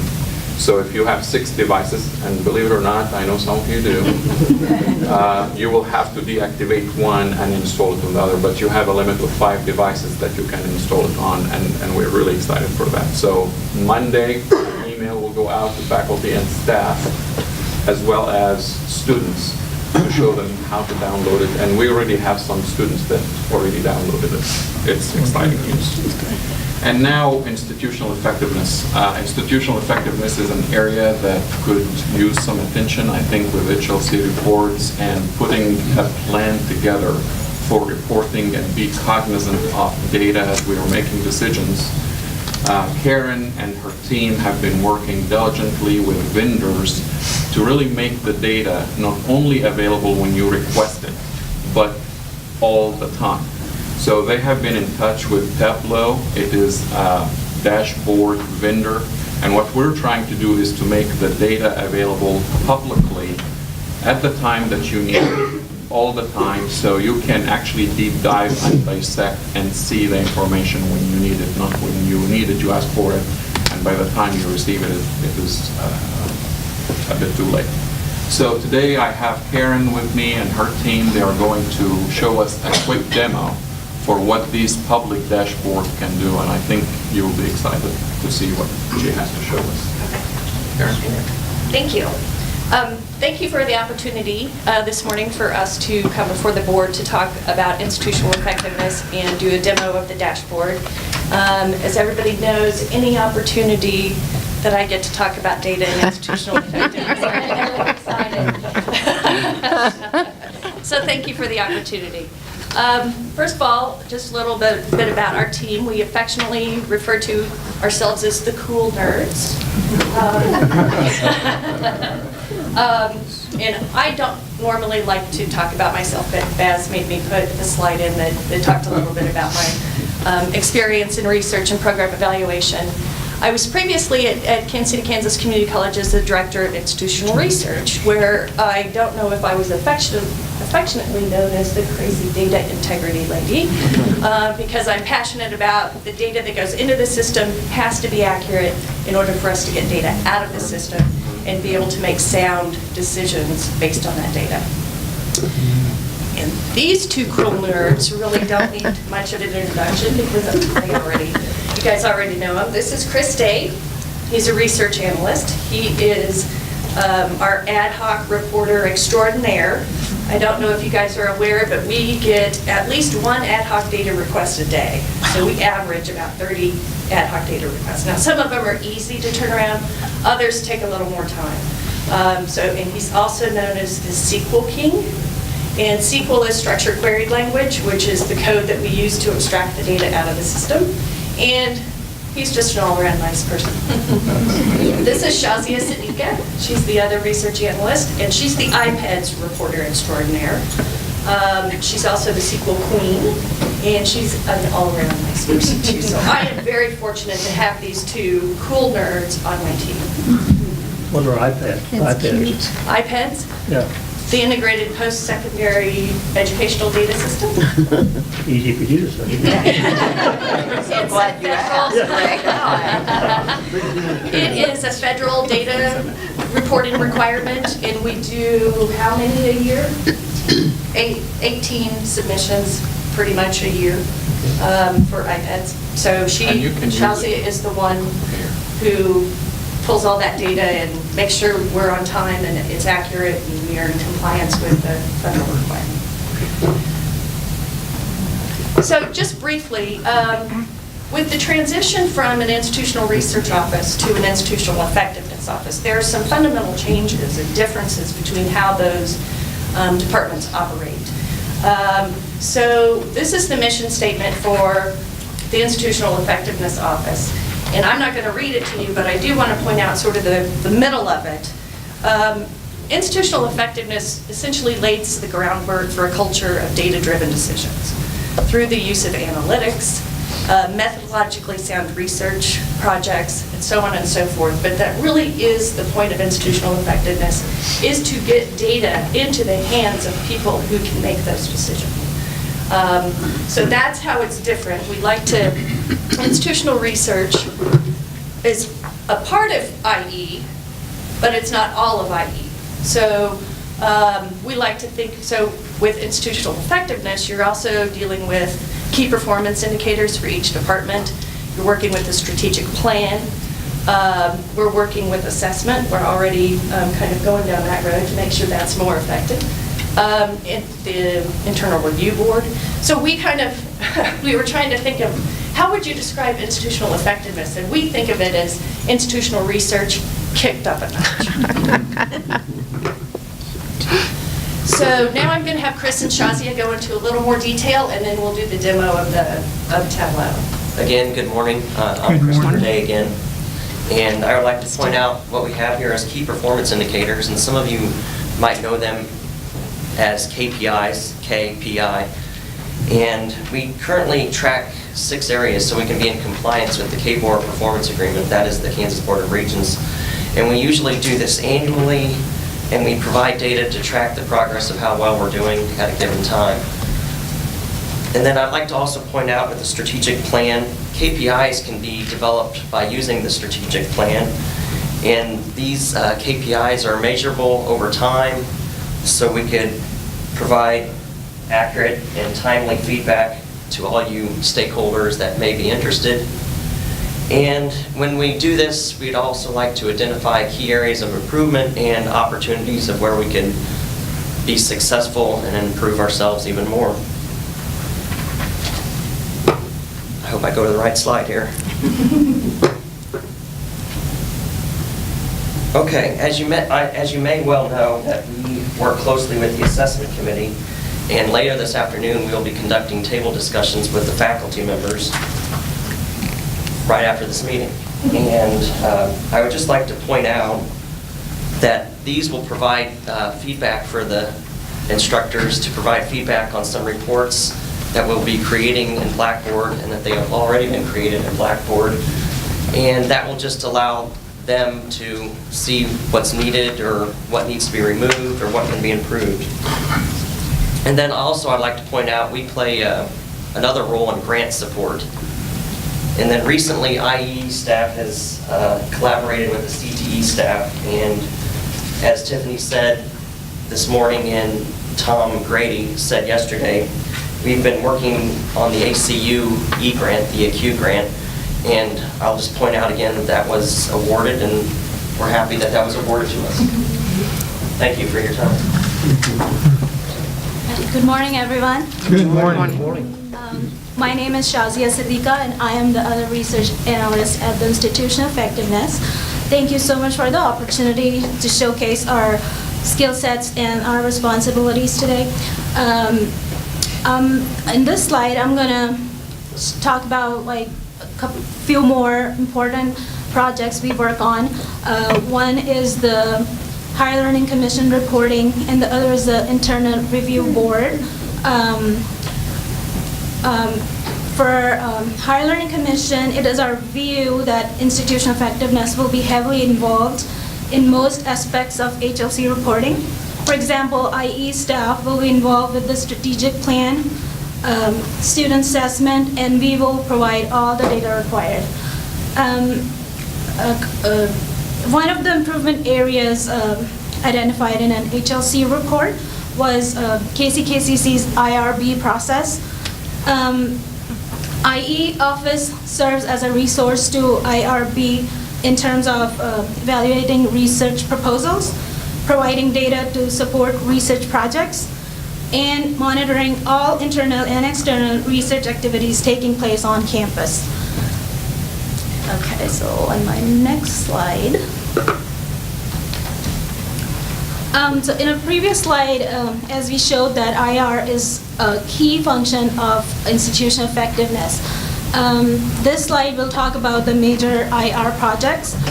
So last but certainly not least, on top of all individual responsibilities of institutional effectiveness, we will continue to maintain all of the IR responsibilities. A few of them are listed on this slide. So for example, Kansas Board of Regents reporting, IPEDS data. IPEDS is one of the biggest federal reporting systems for higher education. Gainful employment, ad hoc reports. We get a lot of ad hoc reports on a daily basis. Enrollment trend reports, student surveys like non-returning, satisfaction, etc. Data integrity. This is one of our most important projects. We work pretty much on a daily basis. Performance agreement, program review, college board data, NCCBP. Data for, we also provide data for publications like Ingrams, KC, Business Journal, etc. We report a massive amount of data to KBOR, and I'm very proud to share that we were the first recipients of KBOR's Data Quality Award a few years ago.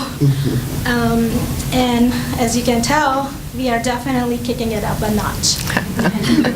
So now Karen has some more slides to present, and after that we will be presenting our demo for data dashboards. Thank you so much. Thank you. Okay, just briefly, because I know everybody's on pins and needles waiting for the dashboard. I want to just highlight 5 sort of major initiatives that we're going to look at this year. One of the things that we used to do in the past as an IR office was we would get a request, what's our enrollment numbers today? What's been the enrollment numbers for the past 3 years? And we would just send those in a spreadsheet without any context or any narrative around it. We're changing that. So now we are putting out reports that actually provide a context to the data that we're sending. I think that makes it much more meaningful. People can then take action, hopefully, on that. So that's one of the things that we're really focused on. I don't know if you guys are familiar. It's like we have lots of data but no information. We're not going to do that anymore. We're going to have lots of data and lots of information. Also, we've talked about the strategic plan. We're going to review goals and outcomes, develop methodologies to track progress, assessment, talked a little bit about that. We're really having a fun time working with that group. We're also going to sort of reestablish our survey research schedule. We haven't done some surveys, some campus-wide surveys in a couple of years. We're going to do an organizational climate survey, hopefully this fall. We're going to reestablish the Noel Levitz and SESI survey. We're going to do those alternating spring semesters because we really need some measurements on student satisfaction. And we've been working with the retention folks, and we did a non-returning student survey. And we have preliminary results on that. We're going to do that again in October for those students who attended in the fall that didn't come back in the spring. And hopefully those results will validate what we found in the fall one. But I don't feel comfortable right now that we have enough data to validate what that says, because it's kind of like, just keep doing it until you keep getting the same results, and then you can say, yes, this is why our students aren't returning. And finally, the most exciting, the analytic and interactive dashboards. So we have a lot of plans for these interactive dashboards. And if you think about it, you're hearing about these dashboards and you're hearing the term analytics all over the place now. So our plan is to have a public-facing dashboard that's on our website. And I like to think of it as Kansas City, Kansas Community College at the 30,000 feet level. So it won't be very detailed data, but somebody can come on and say what's been the enrollment trend, you know, for the past 5 years, what are our retention rates, you know, what are the breakdowns by gender, what are the breakdowns by ethnicity, what counties and states are we pulling, you know, are we getting students from? So it's at the 30,000 feet level. So that's really exciting, and it's transparency to our community. Who are we serving? We're also going to do a fact book. I don't know if you guys remember a while back we used to put out a fact book every year that was about this thick. We're not going to do that on paper anymore. It's going to be all on a dashboard. So, and that's got a lot of information about course enrollment, division enrollment, credit hours. It's like everything you ever wanted to know, but we're afraid to ask. That's going to be out there. One of the things that I think is most exciting is we can develop customized dashboards for each department, which we've already been talking to enrollment management, and they have a list about, I think this long of the dashboards they want. And so we're really excited about that, because when someone's really excited about analytics and data, that makes our job a whole lot easier. So we're working on that, but our plan is to customize for anyone that would like a customized dashboard to track analytics, track progress, track enrollment, whatever it is you're going to track. Let us know. One of the things about Tableau is it connects right to Ellucian, which is our student system, but you can also bring in Google Analytics, you can upload in Excel files. There's a lot of opportunities with that. I'm also visioning having a dashboard for our strategic plan, so we can monitor progress towards all of our strategic directions, and that'll be up. So anybody says, well, how are we doing on strategic direction number 5? Boom, there you go. Within a few clicks you can see. And of course we're hoping to have one for assessment as well. So as you can see, our vision is big, but we're going to do it. We're going to get there. So now, if you don't mind, I'm going to, if it's okay, I'm going to go over here because I can't see that well.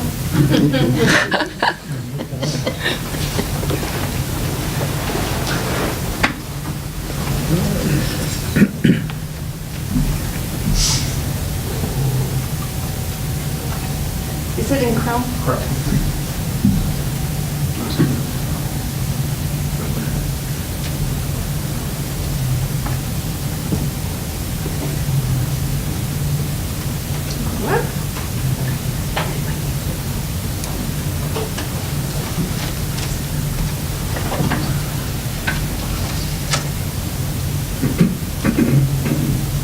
Are you?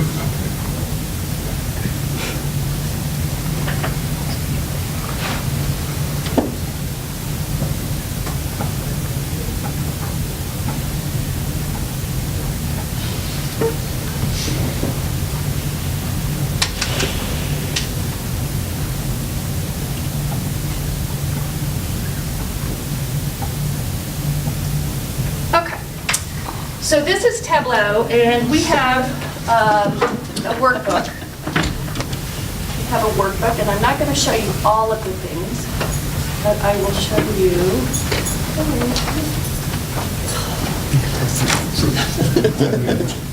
Sorry, I won't have my back to you for it.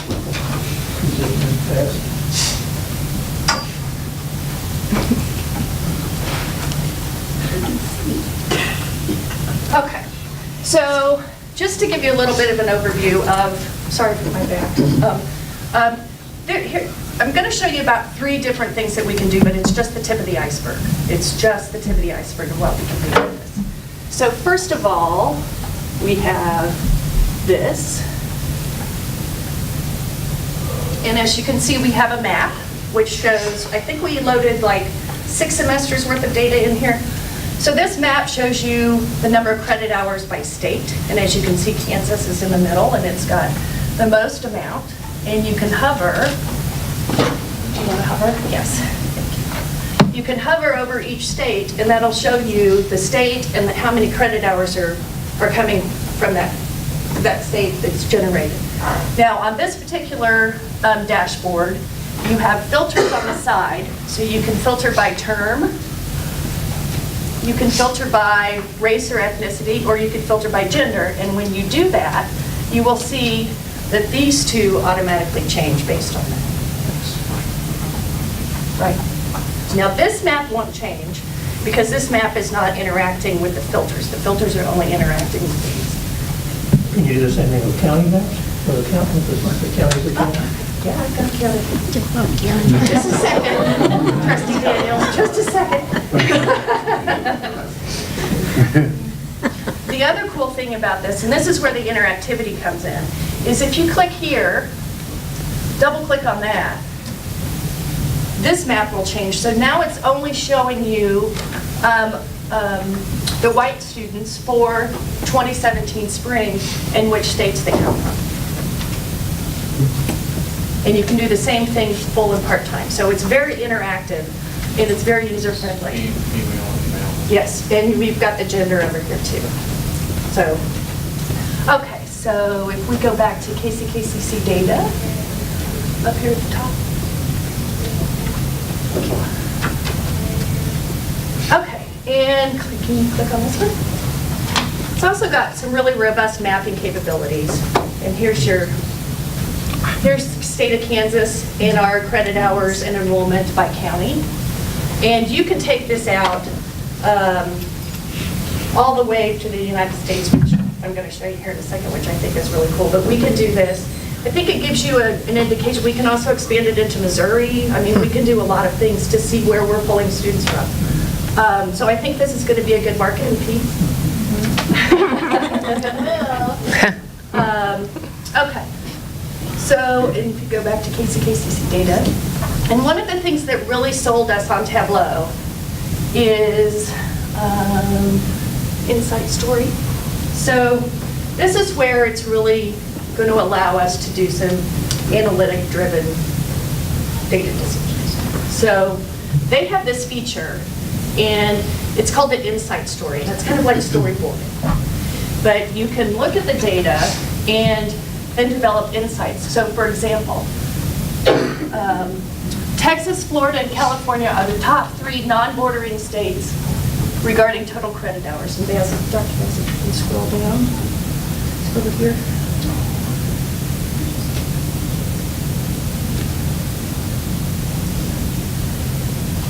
Here's a map that shows that. So of our non-bordering states, Texas, Florida, and I can't remember what the other have the highest number of credit hours. So I'm guessing these are our online students.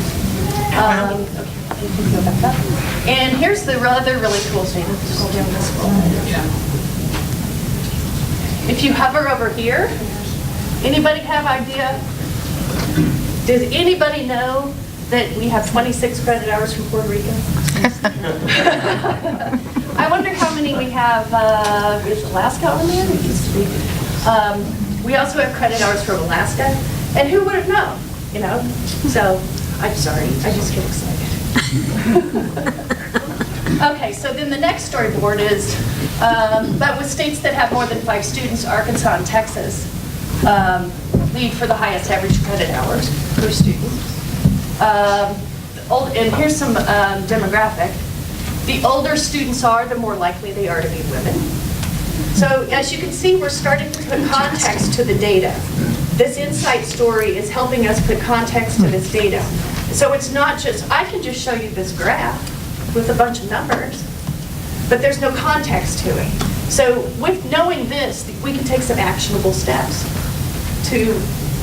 for that information. So our under 18 population is the only population that has been growing in the past 3 fall semesters. Wow. Oh, that's good. Wow, goodness. 55. And men tend to have higher average number of credit hours than women. So even though we have fewer men enrolled, they tend to take a higher load. So, and you can just see that. So this is just, like I said, the tip of the iceberg of what this analytical platform can do. And we're really excited about it. And I think it's going to be just really cool stuff. So I hope I can get all of you as excited as my team is about doing this dashboard. So I know enrollment management. I'm excited. So thank you. Are there any questions? Any questions? Well, thank you. No, we do Amazing. share your excitement. It's been a while in coming, but it's just a wealth of information that'll be very beneficial moving our strategic plan forward and helping us at a lot of different, or actually at all the venues that we have here in the I campus. think we have a question down here. Is there a question? Not really, I'm just really curious. I mean, the thing we're really stressing is student success and a lot of information, demographics, but I assume you're really starting to focus on how we're measuring that. I honestly don't think we've done a good job of that in the past, that the board really gets a handle on how successful our students are being. Absolutely. I have plans, a course success dashboard where you can slice and dice the data if you want to look up a specific course. It's how, what's our course success in English 101? What's the transition like between developmental coursework into college level coursework? I mean, the opportunities are endless. We're just going to have to set some priorities. But yes, student success. I want to have a student success dashboard. I want to have a student assessment dashboard. So anytime you want to go in and if you have a question, you can go on and say, I wonder how well our Math 120 students are doing. Maybe one of the things you could help us with is defining what student success is. Absolutely. Because that's one of the things we struggle. I mean, there's so many definitions of what it means to be successful. And at a community college, it's a different measurement. So I hope you can help us with some of that. Yeah, and I so appreciate that because, we are obligated by the federal government and the state government to define success in certain ways. My personal opinion, and let me get off my soapbox here, is that some of those success indicators don't necessarily fit the community college. I would like to see us define success in terms of goal attainment. Yes. And knowing that we still have to report our graduation rates and our retention rates and all of those things to satisfy everyone else. But I think internally we need to have a hard conversation about what is student success. Yeah, there's some urgency to it because, it seems like more and more when you hear state government and federal governments talking about funding education and community college, they're beginning to talk about measuring student success and funding based on what your student success rate is. So it's going to get, I don't think that's going to go away, and it's going to become part more important to us. Well, and I'm hoping there's a push from the community college community and our advocacy groups that we sort of get that word out is that, we need to define success a little differently for the community colleges. Maybe you could help us take a whack at that at the state level. I mean, we might want you to connect to the other community colleges and really start to fund. I think putting context to the numbers is going to have really a powerful impact when we're having these conversations at the state level or in the national level, because in the past, we're just reporting on numbers. That's right. And numbers without a meaning, and so it is just a number. Nobody really knows what it means. So having that story that we can tell by numbers will have an impact. And I'm on a, just briefly, I can talk all day about this stuff. I'm on a committee with other IR directors from the other community colleges, and we're talking about those things so that we're commuting with the data planning and research folks at KBOR we're talking about just those things. Very good. So, What's the timeline for availability? A timeline for availability for this? dashboards? Like us. Well, Baz wanted it like 2 weeks after it started. Well, we are planning on bringing the price quote for approval, hopefully next board meeting, and then we will start prioritizing the dashboards that need to be published, and it will be available right after that. I really cannot give you a date, but hopefully soon. Karen, back to Trustee Daniel's question, and then admittedly, I'm going to preface it with a bias.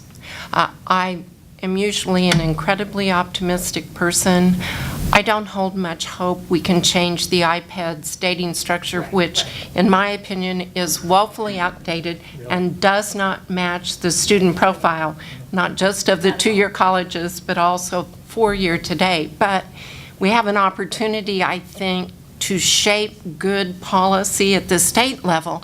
And so my question is, since there's sometimes power in numbers, are the tech colleges around the table with us? Because many of their data elements that would speak to goal attainment and student success would be similar with ours. So Yes. are they involved? Yes, they are involved. Every year, we go to the annual data conference at KBOR, which is where we hear about all the changes and all the extra funded mandates that we have to report on. Anyway, yes, so the tech colleges are represented there. I'm not sure if there's a tech representative on our little committee, but if there's not, I will see if we can put a tech person on that committee. Thank you. I think that's a great idea.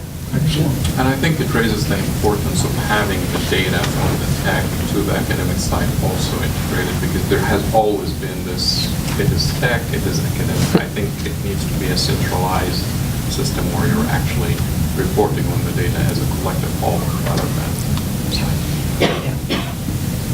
It's exciting.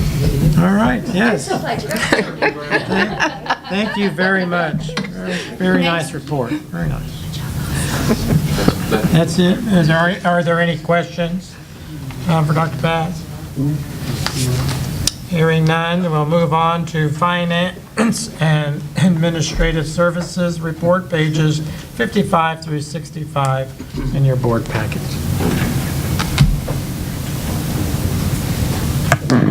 I think I'll stand up here because it'd be much easier for you to hear me.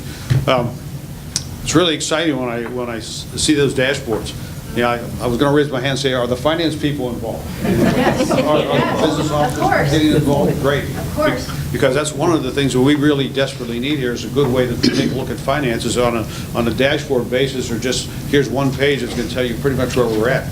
We have a lot of data, but interpreting that sometimes to be meaningful to make decisions, we have ways to go. And hearing this today really gets me excited because I think we're on the right track. Going over my report real quickly, the bookstore's in pretty good shape for this fall. I think we should all feel comfortable that students come down and they'll get their books and they'll be able to manage without some of the long lines we've had in the past. Entrepreneurship and Workplace Center, Alicia does a wonderful job on that, and I have very little input on that. I wish I could stand up here and say, all these things she's doing, I've had the pulse of that all along, but I don't. She does a wonderful job in that. And if you have any comments you would like to make, would you like to have any? I know she wasn't expecting me to call her up here, but when I see this, I think she can speak better than I can. Good morning. Good morning. It's a pleasure. Good morning. I think just real quick, the only addition I would have is, and you have it in your notes, is we're real excited. Speaking of data, and maybe I've been communicating too much with Karen Fife, and so now I'm on this data geek thing. But anyhow, we have embraced this new database system, and so we're working across campus to see when I started kind of thinking about what needs to come from workforce. One of those things are answering to the deans and to the board as far as what's going on with workforce, not just nationally, but in our MSA and our metropolitan statistical area. And so we have a database that we're working on now that literally drills down specifics even to any type of program that deans may be thinking of creating. We can take a look at it compared to the local area jobs available, compared to national, and it drills real down. It searches across 7 different databases nationally to give us this immediate data. I'm a little bit proud to say that this database kind of outshines even what economic development is using, and so they're looking to partner with us to help provide data for the city and the county as well through this. And so that's a unique partnership that we're working on to get done, to be able to provide this data of what's going on, plus to help provide and support the needs and questions that the deans have when they're wanting to move forward in programs, and they don't have to stop everything, have their staff do a whole bunch of research outside of what their job is. They can just come to the workforce department, and then we can provide those reports, even on a monthly or quarterly basis. The other thing that we're doing, this Ignore initiative that's also in your packet, is we're working across campus at 3 different campuses, working with Donna Shawn and Karen Fife, Dr. Vaz, to see, previously we wanted to get accurate numbers on what job placement was, because the report that goes to K-Board that Karen Fife submits is a 6-month report after they have already graduated. And by that time, what has happened when Donna is trying to get those numbers together is a lot of the people's phone numbers have changed, and we've lost a lot of data, and so we're not able to report accurate numbers. So we've done 2 things to help with that. One, we're providing free phones to students. That free phone is for a period of 1 year, so even if they become employed, they still get to keep that phone for a year. We have a backup phone number. It also gives them more of a professional way of being able to have companies to contact them and hear more of a professional voicemail on that phone. But with that, we're able to update the information. We're also working across the different campuses through Dr. Darrett and getting the reports of those that are graduating from Pioneer, from Tech, from main campus, and if they have upcoming graduation dates. We're putting a plan together to where we're starting to work with every student individually, kind of guerrilla marketing at this point until we can figure out a better way, working with them 90 days prior to graduation to help retention and also help with job placement rates. So we're setting up with part-time job fairs, regular job fairs, mock interviews, and we're working 90 days out, making sure the resumes are up to date. What are their goals? Is this a hobby? Is this staying currently employed but for a promotion, or are you wanting to actually get a job? And if so, then we're increasing our efforts so that upon graduation, we have accurate numbers, they have jobs, and we have realistic numbers, and then we can transition that information over to Donna Shawn when she does her reports to help support her efforts in that report to K-Board. Any questions? How successful are we at job placement? What does that look like? We don't have any accurate numbers across main campus. Over in tech manufacturing, the T4E grant is originally the one that took accurate numbers. Outside of that, the only job placement rates that we've been reporting to K-Board this past year is 56%. Last year was about 60%. And I know that those numbers are different than that. At tech, we're closer to 97% in the manufacturing programs. The biggest issue over at tech is companies wanting to hire people out before they finish. Right. So we're really wanting to focus our efforts at Pioneer and focus our efforts at main campus so that we can get those numbers equal and really have some solid, hard data per student on actually where they are, and not kind of guessing it if we didn't happen to get in contact with them. Thank you. All right, thank you. Thank you, Alicia. I got to fire this thing up again, so if you give me a minute, these are the type that if you're not, it's back again. Just move it along. You're really, some more on the bookstore, buildings and grounds. We are, I think it's bigger. We're started on the second phase in the admissions area. We have new glass doors. You can read a lot of that. That's kind of general maintenance, going through, improving, making things better as we can. Chief of Police had his day here, and we're doing fine on the things there. We'll get the radios taken care of. Cliff Smith has purchased his vans. I don't know who to thank for this, but somebody thank you for opening the driveway up. Pardon me? Thanking whoever did it for opening the driveway up. You're welcome. Oh, yeah. That's another thing that we took care of pretty quickly, is to open up Gondera Avenue, I guess, is Boulevard in front of the campus, because the gates were placed there, and I think at the time it probably seemed to be a good idea. But after you see things working over a period of time, you can see, well, that really wasn't effective and it wasn't Do we doing know what we what the wanted it to idea do. was? It caused a greater problem for handicapped people than what we're doing. I'm not sure. I'm trying to figure that out. You know, we're moving along with the audit. We're in good shape on the audit. In fact, I should say Doug has worked an awful lot on that to get things in order. So has Marie. We have a workman comp audit coming in on Friday, and we're getting our numbers together for that. I think we'll do fine on that like we normally do. The financial report, if you looked at that, we're just about where we were last year at the same time. I'm looking forward to the next one when we see the increased enrollment coming in and we start to see tuition going up a little higher than what we budgeted, because we did budget for flat enrollment. We were not looking for more people. And since we held the tuition at the same level, it's going to be great for us to have some additional revenue coming in without raising the cost. Anything else on here? You see where we have our money in the banks, our cash flow looks reasonably well.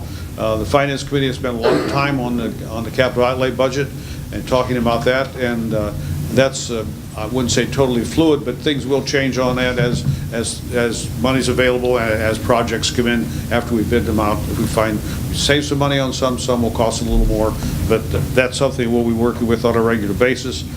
You see the utility. It's moving like we thought it would move. I mean, the large Altair program seems to be working out like we planned. Are there any questions? Yeah. I got one. Maybe this is more for Dr. Hooks, but I noticed in the notes it's indicating we're collaborating with One Heart program in the unified government with at-use risk by being the educational service provider. What does that look like? Is that for? Can you speak to that?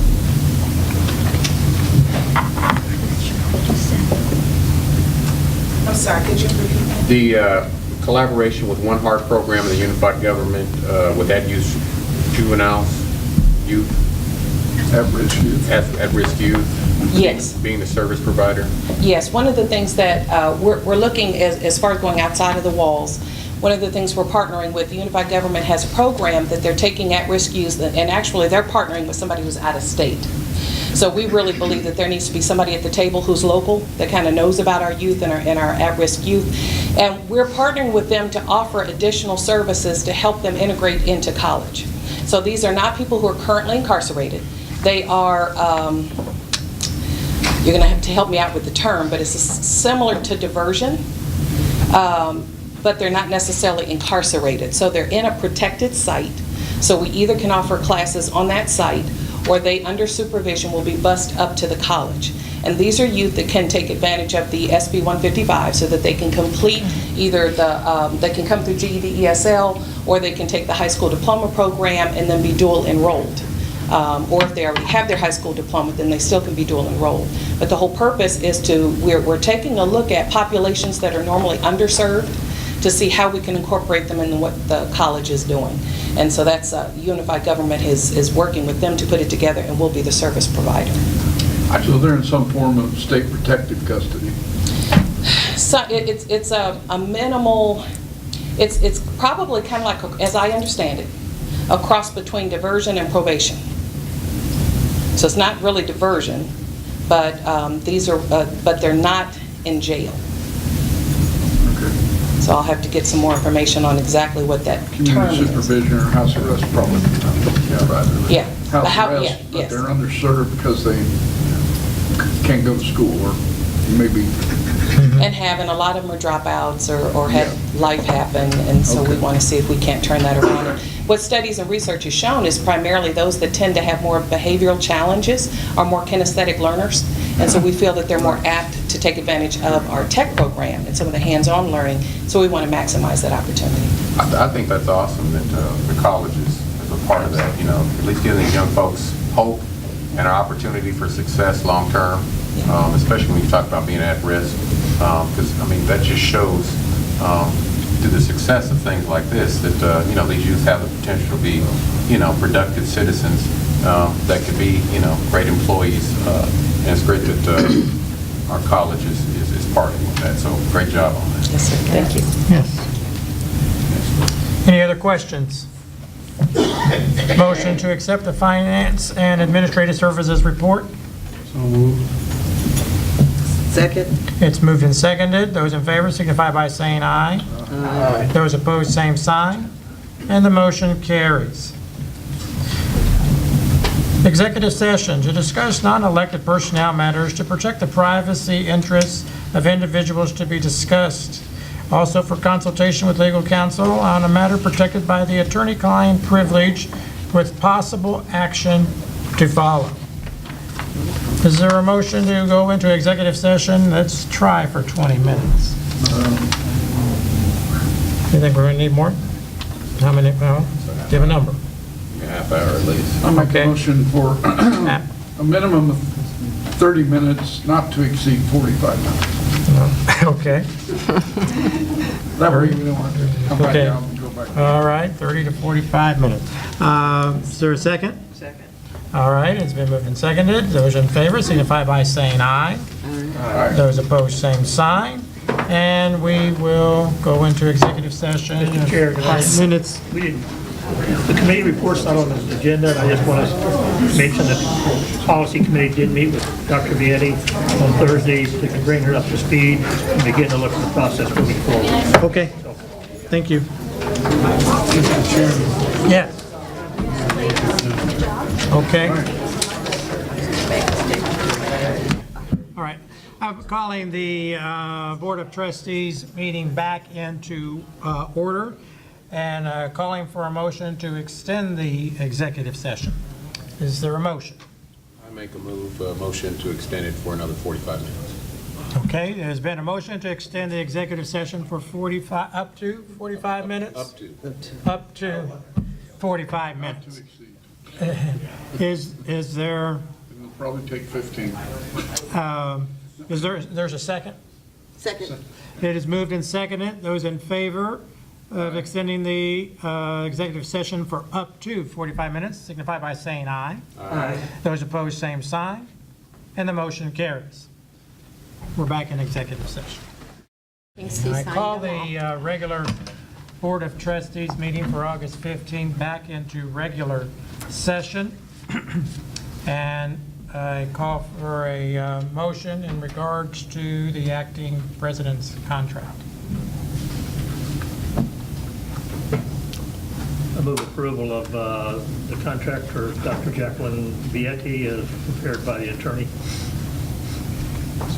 Second? Second.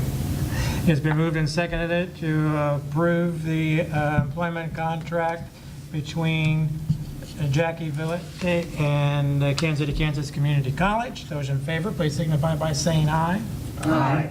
Those opposed, same sign. And the motion carries. There will be a statement by the Vice Chair of the Board of Trustees. On behalf of the Board of Trustees, I would like to say to the Faculty Senate, we will be having a response to the letter that we received today very soon. We will address that immediately. Thank you. Is there any other business before the body? Hearing none, is there a motion to adjourn? So moved. Second. Those in favor signify by saying aye. Aye. Those opposed, same sign, and we stand adjourned.